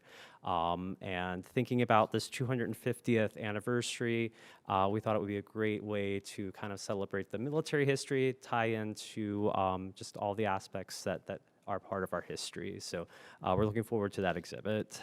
Thank you, Scott, and thank you, Jesse. I didn't know if folks remembered that back, it's been 5 years ago, maybe, that we first started having a lot of the discussions, maybe longer than that, with the American Legion to see what could be done for the American Legion Hall on Main Street. And there was this treasure trove of pictures and different documents and things like that in the lower level that were endangered from the building not being structurally sound with water and wind and dirt and animals and all that kind of stuff. And so Jesse made the arrangements with the Heritage Foundation to take this, and I just wanted to point that out. So thank you, Scott, and thank you, Jesse. Does anybody else have anything they'd like to add? Well, I've got a question. Yes. The figure was just under 2,600 of visitors. Yes. What's historically, do you know the last few years, are we growing appreciably? or We're just a we're little in the bit? same the year before was 2,700. We have never gone over the 3,000 mark. That is one of our goals. But yeah, we are very consistent with the 2,600 to 2,800 per year. Okay, but we don't seem to be growing that fast, so to speak. Well, the vitally needed portion, as I'll point out, Bill Fleischer brought up, is advertising. Yeah, We have really got to get Radford on the map to get people to come through. Okay, so Well, and a challenge with that is some of our events that are so well attended, it's very porous, so we really can't, we know that the Mary Draper's Eagles event, we know it's growing, but we really don't have a number because people are coming in at different locations and being absorbed into the group. So it's very hard to get an actual count for some of the things that they're doing, including, you know, with the farmer's market that people aren't signing in necessarily for that. Even signing in, I know if you go to Glencoe, you'll see Scott asking people to sign in, and he tries to catch as many people as possible. So it's an imperfect science trying to get a number. So I just wanted to mention that. I know you really try, and I know sitting on the board, that's one of the things that we always discuss and try to get a handle on, because we do want to show the growth. We know the events are well attended, we know they're growing, but to give you a good head count, we'd be remiss, honestly. But Scott, thank you so much, and thank you to that entire board. That board works me. I'm going to tell you, I know you guys hear me say this every year this comes up, but this is a true working board.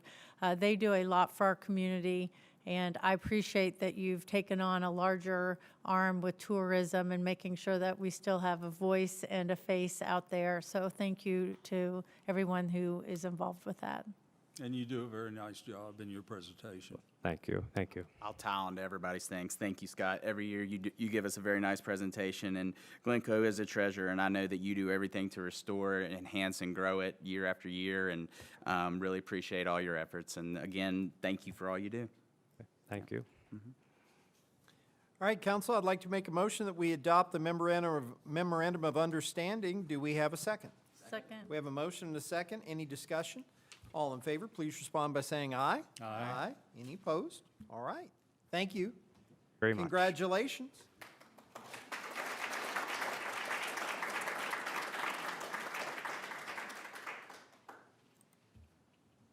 So we are very fortunate to have our Chamber of Commerce with us again this year. The Chamber of Commerce has provided a proposed memorandum of understanding for fiscal year 2026-27.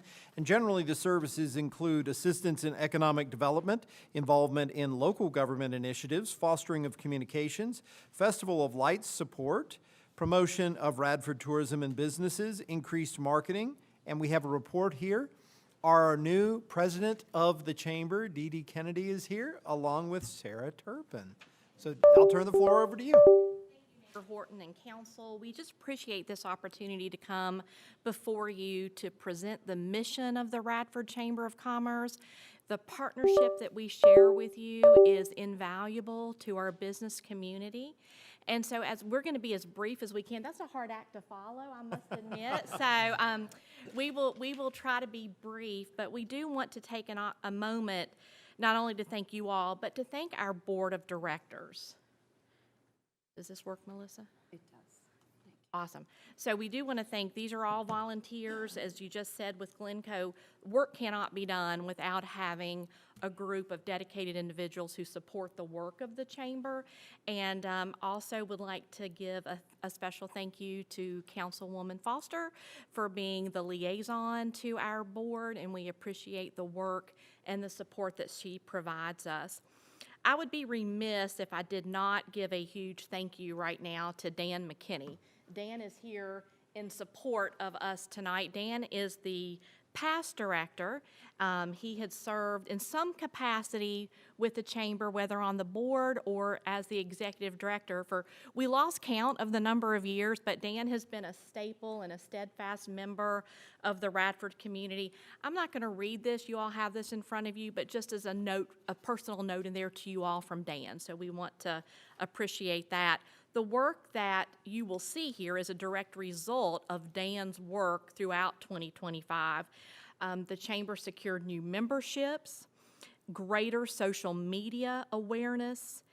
There were significant highlighting and promoting of our current members and events that they were carrying on as well, and really a successful small business season promoting the shop local, shop small, and such. So we really appreciate, Dan had a number of goals and they were all achieved, and we appreciate that. Some significant things, especially in the social media world, some significant increase in the views of the Chamber Facebook page, the engagement, and then a 7.7 increase in just those who are fans of the page. So we're casting a wide net when you think about that. These are individuals, not just members within the community of Radford, but individuals who visit our city, whether they're coming here for a youth sporting event, they're coming to Glencoe, they're coming to Mary Draper Ingalls, are coming to a Radford University game, all the reasons for being in our wonderful city. So we're having a far reach. And then also just with the constant contact with the email campaigns, you can see the number of emails, over almost 70,000 individuals were reached with emails throughout the year. And when you get 35% open rate on an email these days, that's pretty good. So we appreciate that level of engagement. But the footprint of the chamber truly is seen all throughout the city. We have the support of the city government, our city council, but really the role of a chamber, as I see it, is to be the bridge between our city government and our local businesses, and to step in and support them however we can. So that would be business over breakfast and after hours events, opportunities for business members and community members to get together, whether it's on the golf course at the annual golf tournament, or with the thousands of children who come out to the Halloween treat trail or the Easter egg hunt. All of these things go through that are truly impactful within our city, and the ribbon cuttings and highlighting our businesses. And I don't know if you noticed, partnering with Radford City Schools, if you noticed over the holidays, there were window decorating contests where they were painting in businesses, and what a great partnership that is to be able to pull in all aspects of the city to promote not only our students, but the vibrancy of the Radford economic businesses. You know, we're coming up on our 11th, well, we had our 11th annual golf tournament, and we're coming up on the 12th this year. So there are still spaces. If anybody wants to get a foursome and come out and play, we would welcome you. That's always a fun event, and you can see just the number of local businesses who provide support and sponsorship to the chamber in these. We were able to recognize many of our businesses. We always have an annual awards gala, and we were able to recognize all of our businesses are stellar within our city, but we were able to, and these were voted on by individuals who were there. Sal's Restaurant won Business of the Year, Ballpark Signs, Small Business. Michelle Beal is one of our board members as well. Nonprofit of the Year, the Women's Resource Center, and then Business Person of the Year, Robert Linneberg. So our commitment from the chamber, from a board of directors, is continuing the consistent work that we do in promoting our businesses throughout not only the community here, but throughout the entire New River Valley, continuing to be that voice and advocacy for our businesses as well, and relaying information back to them from you all. So we appreciate that opportunity, and I'm exceedingly excited to introduce our new executive director.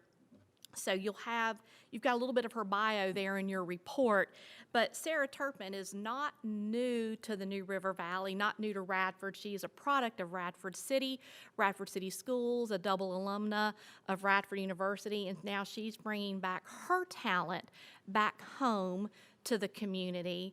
And so please, Sarah, is there anything you would like to add? She's new at this, so we talked about this. Do you have questions for us? And so with the MOU that we have, we are just, again, nothing has changed with that. We are, again, requesting your support so that we can continue the mission of serving our business community. Thank you. First of all, thank you for all that you do, Dan. We want to say thank you. It's just been incredible what you've been able to do the last few years, and the entire board of directors. We're so thankful for all of you. I was especially impressed with the new RHS art window displays this year. That was incredible, and I think it got people energized. It had been discussed for many, many years of trying to do something with some of the buildings downtown, and boy, it made a huge difference for folks, so that's absolutely wonderful. Sarah, welcome on board, and welcome back, I guess we should say, but welcome on board, and we're glad to have you here. I did have one question. I know we're looking at $14,000 for the chamber membership, but nothing for the Festival of Lights. Have we thought about how we might be able to fund something with the Festival of Lights? Because usually we have about $2,000 set aside for that we try to upgrade, and this is for our holiday decorations along Main Street. If council wants to add that into the budget, it can be done. Okay, it's just something we need to consider, because every year some of the lights need some work. There needs to be some purchasing done. And I know when Marceline Hunter was heading that up, they usually work throughout the spring so they could put their order in early so that things could be done in time for the holiday season. Just a point I wanted to bring up. Absolutely, and of course, we would welcome that, but I will also say we have enough residual funding from prior years that we will be able to manage that for this year. Okay. So if you would like to recommend that, maybe for a future year, but right now we're fine. We don't need that extra. That's good to know. Well, thank you, Council. Well, one, I want to say, Dan, thank you for all your years of service and getting the chamber in a good place. And Sarah, you're the perfect fit. I think that you're great for what we're trying to build and for the future, and you're going to do a great job. And welcome. I know that welcome home. We're glad to have you. And Dee Dee, I appreciate I thought it was a great presentation, and I look forward to working with you guys. So yeah, absolutely. All right, do we have a motion to approve the Chamber of Commerce MOU? So moved. Do we have a second? Second. A motion and a second. Any discussion? All in favor, please respond by saying aye. Aye. Any opposed? Okay. We have another motion, memorandum of understanding, a memorandum of agreement to work together with the Radford Army Ammunition Plant. Then this establishes mutual aid partnerships between Radford Army Ammunition Plant and the City of Radford. By formalizing this agreement, both parties commit to providing reciprocal emergency support to mitigate the impacts of disasters and emergencies, and this cooperation ensures a unified response to threats facing the workforce at the ammunition plant as well as the residents of the City of Radford. So one of the things we found during Hurricane Helene, we did some outreach with the leadership at the Arsenal and found opportunities that we could work together and maybe grow the relationship a little bit further, and this is a wonderful growth of that relationship. Council, you all have the MOU. Do you have any questions for Todd or the team about that?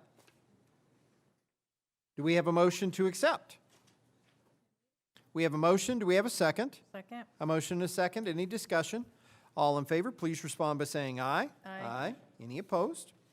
Moving on, the New River Resource Authority, the Executive Director, Joe Levine, has requested that the city appoint 2 alternatives to the authority. At our last meeting, or meeting before last, Seth was appointed to take the position of Bob Asbury as the full-time board member, and we need a replacement for him and an alternate for Tom Starnes that ends in December 31st, 2029. So the first alternate would go through 2028. The second alternate would go through 2029. Todd Meredith and Kelly Artrip have shown interest in serving. Do we have a motion to accept them as the alternates? So moved. We have a motion. Do we have a second? Motion and a second. Any discussion?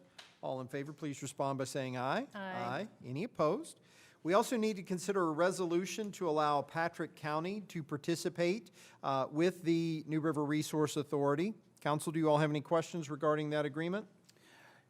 No, and I know that Mr. Lamvine is here if you guys do have any questions, but I know me and Guy spoke a little bit earlier, but Joe, I guess I'll just ask just so that everyone is aware. We do feel that we could take on the capacity from Patrick County, and could you tell us just a little bit about by taking this in that you guys feel like you'll be able to absorb that, and should it help with that increased revenue, stabilizing costs for the association or for its members and things like that moving forward? Yes, I will. Ms. Meredith, Mayor, Council, I appreciate the opportunity to come before you tonight. And I do appreciate the alternates, and I would be remiss if I didn't mention the huge loss of Mr. Asbury. Mr. Starnes and Mr. Asbury served on the authority for over 40 years and staples of this community. And not that Mr. Gillespie's appointment has any shoes to fill because he's going to walk his own path, but I do want to just say that it is a huge honor to have those folks serve as long as they did. And what we've tried to do over the years is establish an economic stabilization for our community. And since I've been there 23 years, we've been able to do that. We haven't raised our rates but one time in my 23 years. And allowing this economic level by adding someone as small as Patrick County, which is 9,000 tons a year, which is 2 or 3 trucks, doesn't seem like a lot. It would allow for another level of that stabilization for a few years to come. And so this is a small impact, but it is helping out a community, our neighbors, and it would not take up much capacity. As some of our analysis has shown, they would provide enough money to build about 2.9 years worth of life over a 10-year contract, and only taking up about 0.4 years of life. So that would give back to all the other service areas and members in economic stability. So, Joe, you've done a wonderful job with the Resource Authority. Thank you so much for all that you've done. I think this is a great idea. And I know a few years ago we had several of us had to sit down with Mr. Asbury and Mr. Starnes to talk about this, and we were concerned about what the capacity might be. And then you came and presented to us over time to show that we have decades and decades of capacity at this facility, and it sounds like you're making the efforts to try to maintain all of that and to keep us moving forward. Council, do we have a motion to approve the resolution? So moved. We have a motion. Do we have a second? Second. A motion and a second. Any discussion or questions? All in favor, please respond by saying aye. Aye. Any opposed? All right. Thank you. Thank you, sir. Joe. I invite everybody to come out and tour. Yeah, like Ms. absolutely. Foster got to witness. It's fun, isn't it? It actually is very interesting, very interesting. And thank you for taking all that time with me. I had a lot more questions when I was there than I actually anticipated. I didn't know what I didn't know, so thank you so much. Absolutely. Interesting too. After my tour, I didn't think that I would go home and tell people how beautiful going to a dump site. What it is absolutely beautiful out there. We saw some bald eagles. It's if you haven't had the chance, you should go. So you guys do a great job, Joe. Thank you. Thank you. Appreciate you. Okay, moving forward, we have one more piece of new business to consider regarding the opioid abatement. We have been working for several years to deal with the opioid crisis, and the city has participated in several lawsuits regarding opioid issues. We have a resolution in front of us this evening that is to approve our participation in the opioid settlement with what's called 6 remnant defendants. The total settlement nationwide is $97,625,000. The city's share of the settlement is a one-time payment of approximately $5,388.31. The city's outside legal counsel in the opioid litigation has recommended that we opt into this settlement. Counsel, you have the resolution in front of you. Are there any questions? If not, do we have a motion to approve? So moved. We have a motion. Do we have a second? A motion and a second. Any discussion? All in favor, please respond by saying aye. Aye. Any opposed? All right, and earlier this evening, we heard from some residents and former residents of River Street talking about the Riverview Park renaming.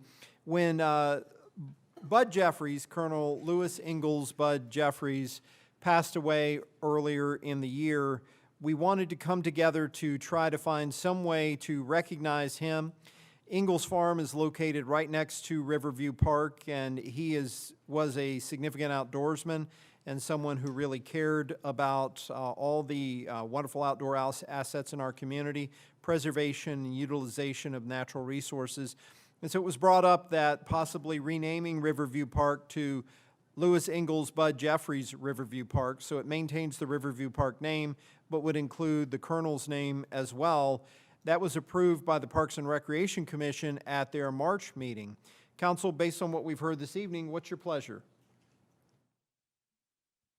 I guess that's always my concern when we go with renaming something that's already established. I certainly think that we can find another way to honor Mr. Jeffries and go ahead and let the community members that hold such long-standing memories go ahead and hold those true and near and dear to them. I respect that. I respect that legacy. And I think we have other options where we're not displacing or making anyone feel displaced in the process. That's kind of counterintuitive to what we're trying to do in the first place. Yeah, I was going to say the exact same thing. I think we all agree with that. I really appreciate Becca coming up and sharing those concerns and giving that perspective. It was very well thought out. And I also appreciate Guy's intent. I mean, I think that we're trying to honor a very, very great man. I think that we do need to think about all this, and it's given me certainly things, a perspective that I didn't have coming into it that I would like to think on. But, you know, Guy, it was very well intended, very well thought. And we do have to find a way to recognize him and how we do that. And we will find that. But I think I would prefer that maybe we table this to think about it for a little bit and take everything in, if that would be okay. And maybe we should ask the community of different ways that we might be able to honor Mr. Jeffries, to get some input from the community. How would they like us to honor the contribution that that individual has made to our community? And we don't necessarily always have all the answers or all the best answers. So certainly if someone has some ideas, we'd love to hear them. So do we have a motion to table? So moved. We have a motion. Do we have a second? Second. A motion and a second. Any further discussion? All in favor, please respond by saying aye. Aye. Any opposed? And just to share with you all, the intent was always to find some positive way to recognize the Colonel, but we certainly wouldn't want to do something that would create hardship for a neighborhood or to create something negative associated with his honor. So we'll figure something out. I did want to mention there's a couple of options we could consider as well, including renaming the road going into Ingalls Farm, at least providing an honorary name over the Wilderness Road. that would include his name. The other option, and I don't know if we've considered this, and Scott, this might be a question for you to pursue, the train viewing platform that exists at Glencoe Mansion might be appropriate as he had such a love of the rail community and something along that line. I don't know if there's anything we have to do with the grants we receive to get that facility, but that may be something we want to consider as well. But just some ideas that might be out there. Todd, what do you have for us this evening? Mayor, I apologize if I missed it earlier, but did we take a vote on the MOU with the Heritage Foundation? Yes. A vote was taken, okay. We did. My apologies. I thought we did. Not much. I just want to make an announcement that tomorrow, city crews will be painting the Main Street on the east end. So they'll be painting those lines back on the roads, so expect delays. Just be aware that there may be Where on East End will we be talking? Is it McAdoo's to the city limits or Yes. closer in? So That area. out in that area, far area near the fitness center out there and everything along that line. Okay. Yes. Anything else? That's it. I'll have one more thing to come back to regarding a naming and recognizing John Ripley, but we'll open it up to council. Kelly, what do you have this evening?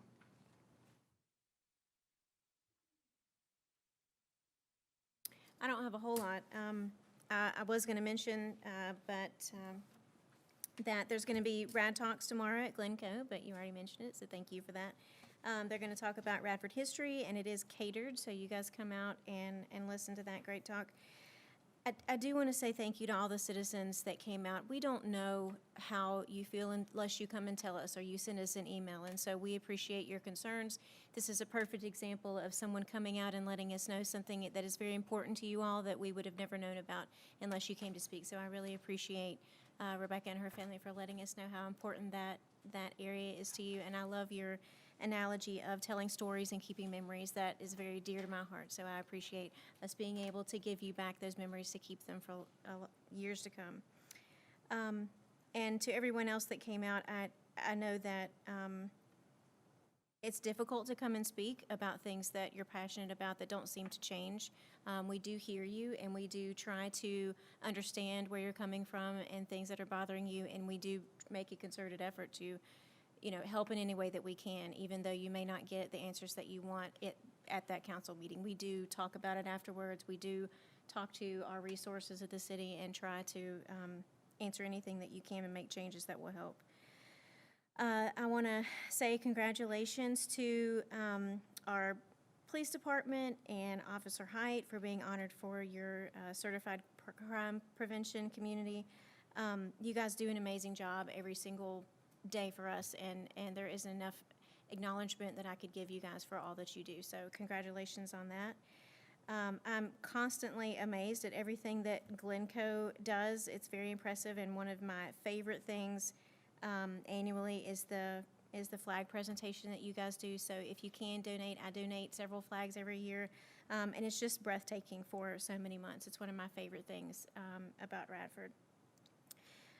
Dan, it was amazing working with you at Joint Commission meetings and at all the events that we do. Sarah, I'm very excited to have you on board. I can't wait to work with you as well, and I definitely need to get you an invite to our Joint Commissions meetings every month, so excited about that.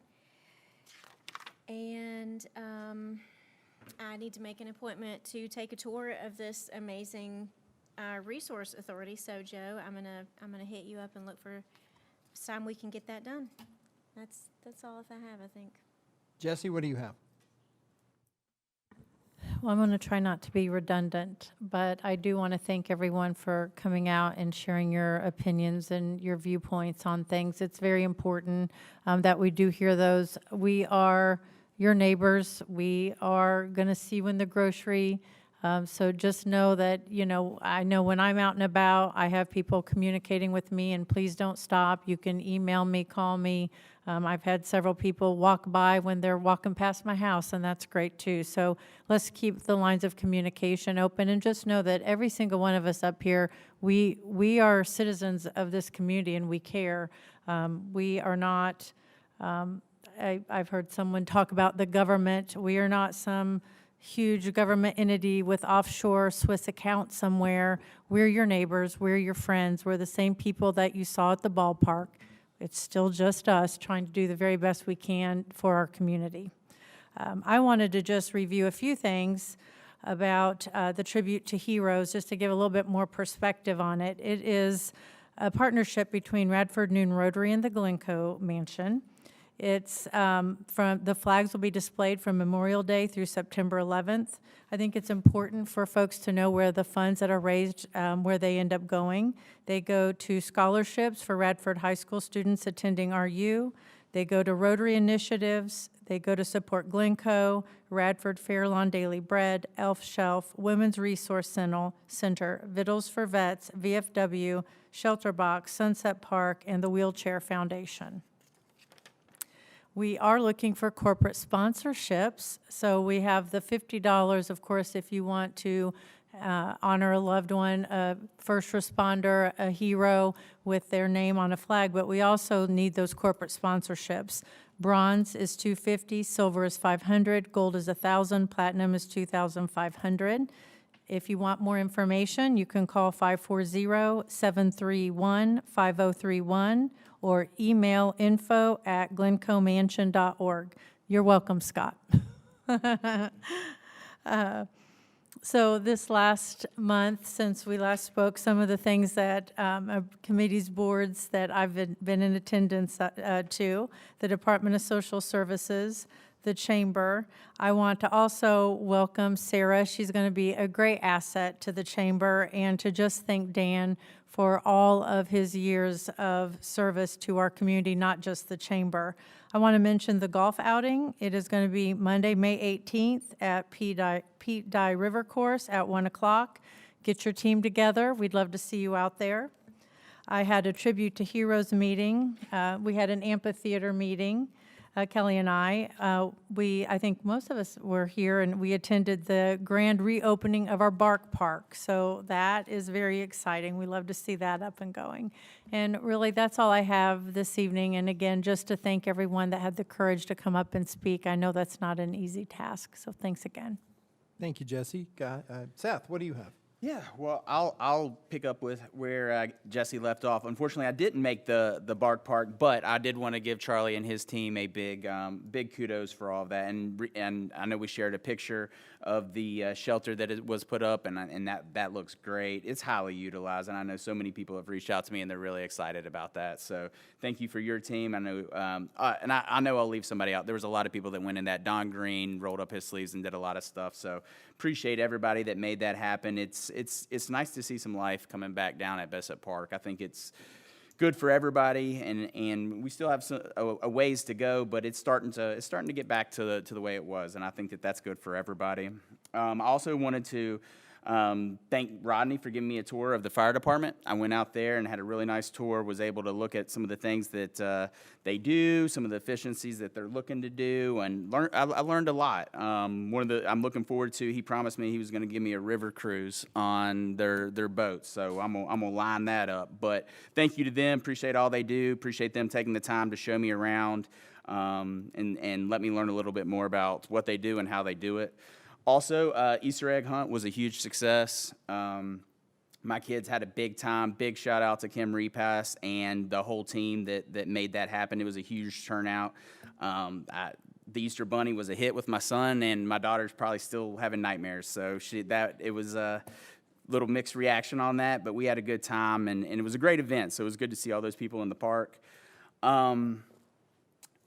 There is one thing, and Mr. Fraze hasn't left, but I thought that he brought up a good point, and I know we've all been working on it too, and I talked a little bit about this with Todd, is really having a clear strategic 3-year financial plan of where we're at, where we want to be, and how we're going to get there. And that is something that maybe through the APA there might be some funding. I also think, Todd, you're based off your presentations, I think we're in good hands between you and Craig and the team we have. We have a lot of smart people around the table that can look at these numbers and crunch them, and I think that would be invaluable, something that we can show the citizens where we're at, where we want to be, and how we're going to get there. And also, I think everyone said it, we've said it throughout this, we have to find a way to stop relying so much upon transfers to the general fund. I also think we had a lot of people step up tonight showing how these impacts, these increases impact them and impact their households. So I completely agree that we have to do that. I just want us to be as measured as possible. And I know everyone up here cares, everyone's aware of that. It's coming together with a plan and doing that, and I feel like we're in good hands, and I'm hoping that this time next year or 18 months down the road, it's going to look a lot different than it does. But Todd, I appreciate you and the whole finance team for the budget. You guys have answered every question and given us every scenario, and we'll get it across the finish line, but thank you for all the work, and that's all I got. Thank you. Guy, what do you have? Well, I don't have anything new that you all haven't already said, so I'm not going to repeat all that. We just appreciate, our city immensely. I do want to publicly, though, thank Dan McKinney for his time and hard work that he's given us through the chamber. That's all I have. Thank you, Guy. Well, based on what we heard this evening, I'm actually going to ask Todd and the finance team if you all can bring the electric into the scenarios, because I think we need to at least consider that with regard to water rates and tax rates, because as we heard, some people are really struggling. I know we need to do the 5% to consider to keep the electric solvent, but I think we at least need to have that discussion so that once that decision is made one way or another, we've talked it through and looked at it with everything else. And if we were to lower it to 4% or 3%, what does that look like on the tax rate? If we were to raise the water rate, what does that look like? Because there are no easy answers here. I think the most difficult thing is that everything affects something else. And we have gotten almost as lean as you can get and still offer things in this community. I know there's criticism if we look to buy an ambulance or a fire truck or a trash truck, but if we don't purchase those things in a timely fashion, my concern is we'll run out and then have to try to scramble to figure something out, and maybe it's not providing a service during a certain period of time at the level that's expected for our community. So figuring that out is pretty tough. And I do think it's at least part of the discussion we need to have. I am so sorry for everybody's electric budget that is so difficult. I recognize it, and I wish we could do something different. So much of that is out of our control because we have to pay for the electric that we receive, and that makes it difficult. So, hopefully we can figure something out for that as we move forward. We will be having more budget discussions. So next Tuesday will be our public hearing on the budget.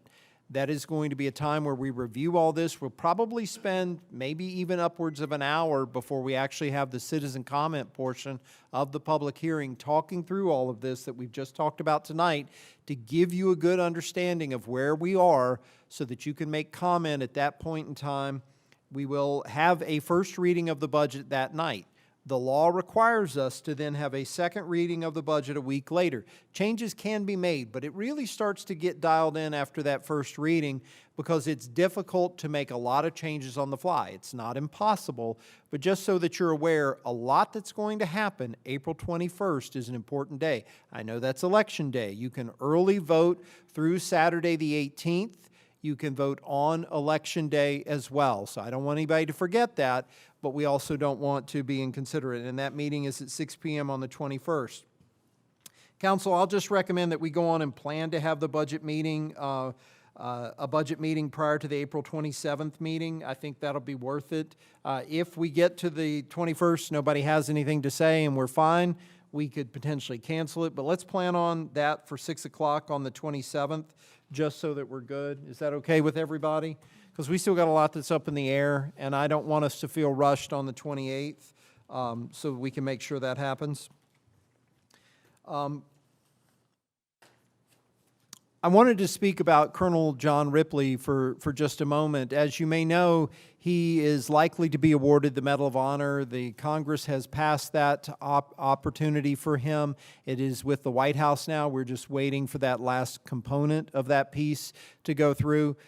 We do need to do some additional recognition here in the city. You may be aware that the bridge that goes across the railroad tracks to the Dedman Center, University Drive Bridge, is the John Ripley Bridge.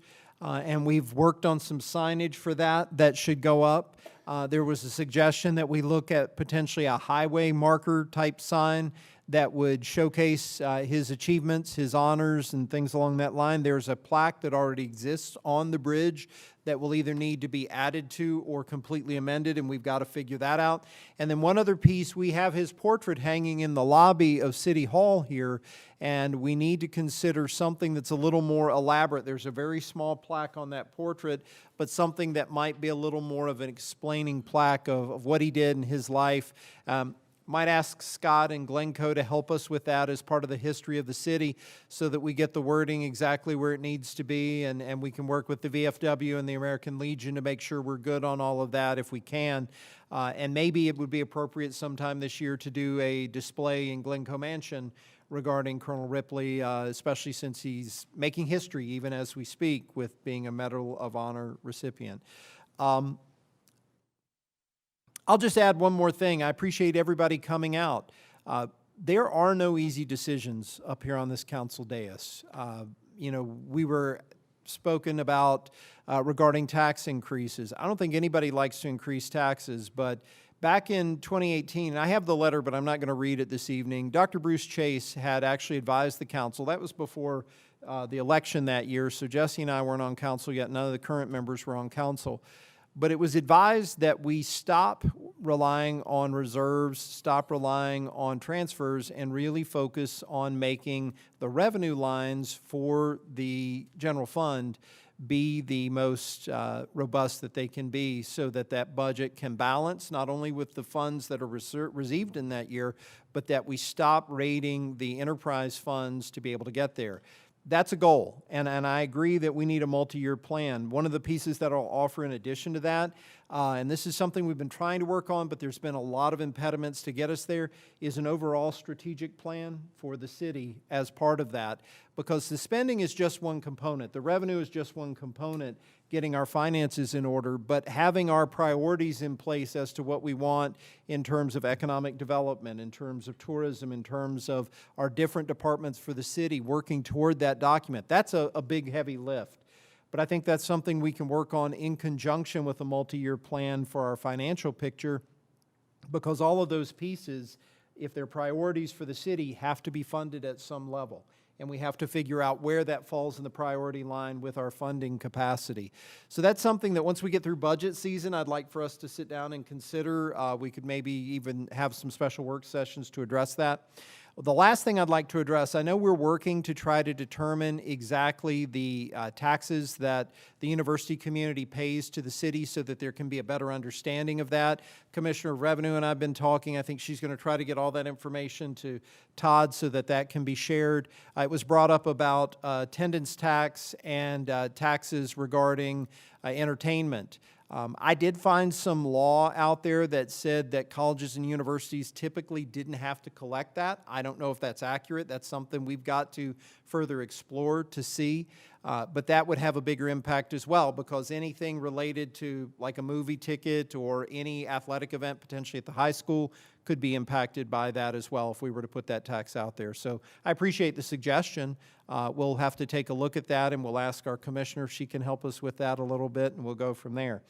This is all a team effort as a community to try to address the challenges the community has, but I'll point to several things that occurred this evening. You saw some wonderful celebrations of things that are fantastic in this community, and we have things to offer that a lot of places envy, that they wish they had in their communities. We have wonderful team members doing great work in this city, and I'm so thankful for everybody. And with that, we will adjourn until next Tuesday. Thank you all very much. Good night.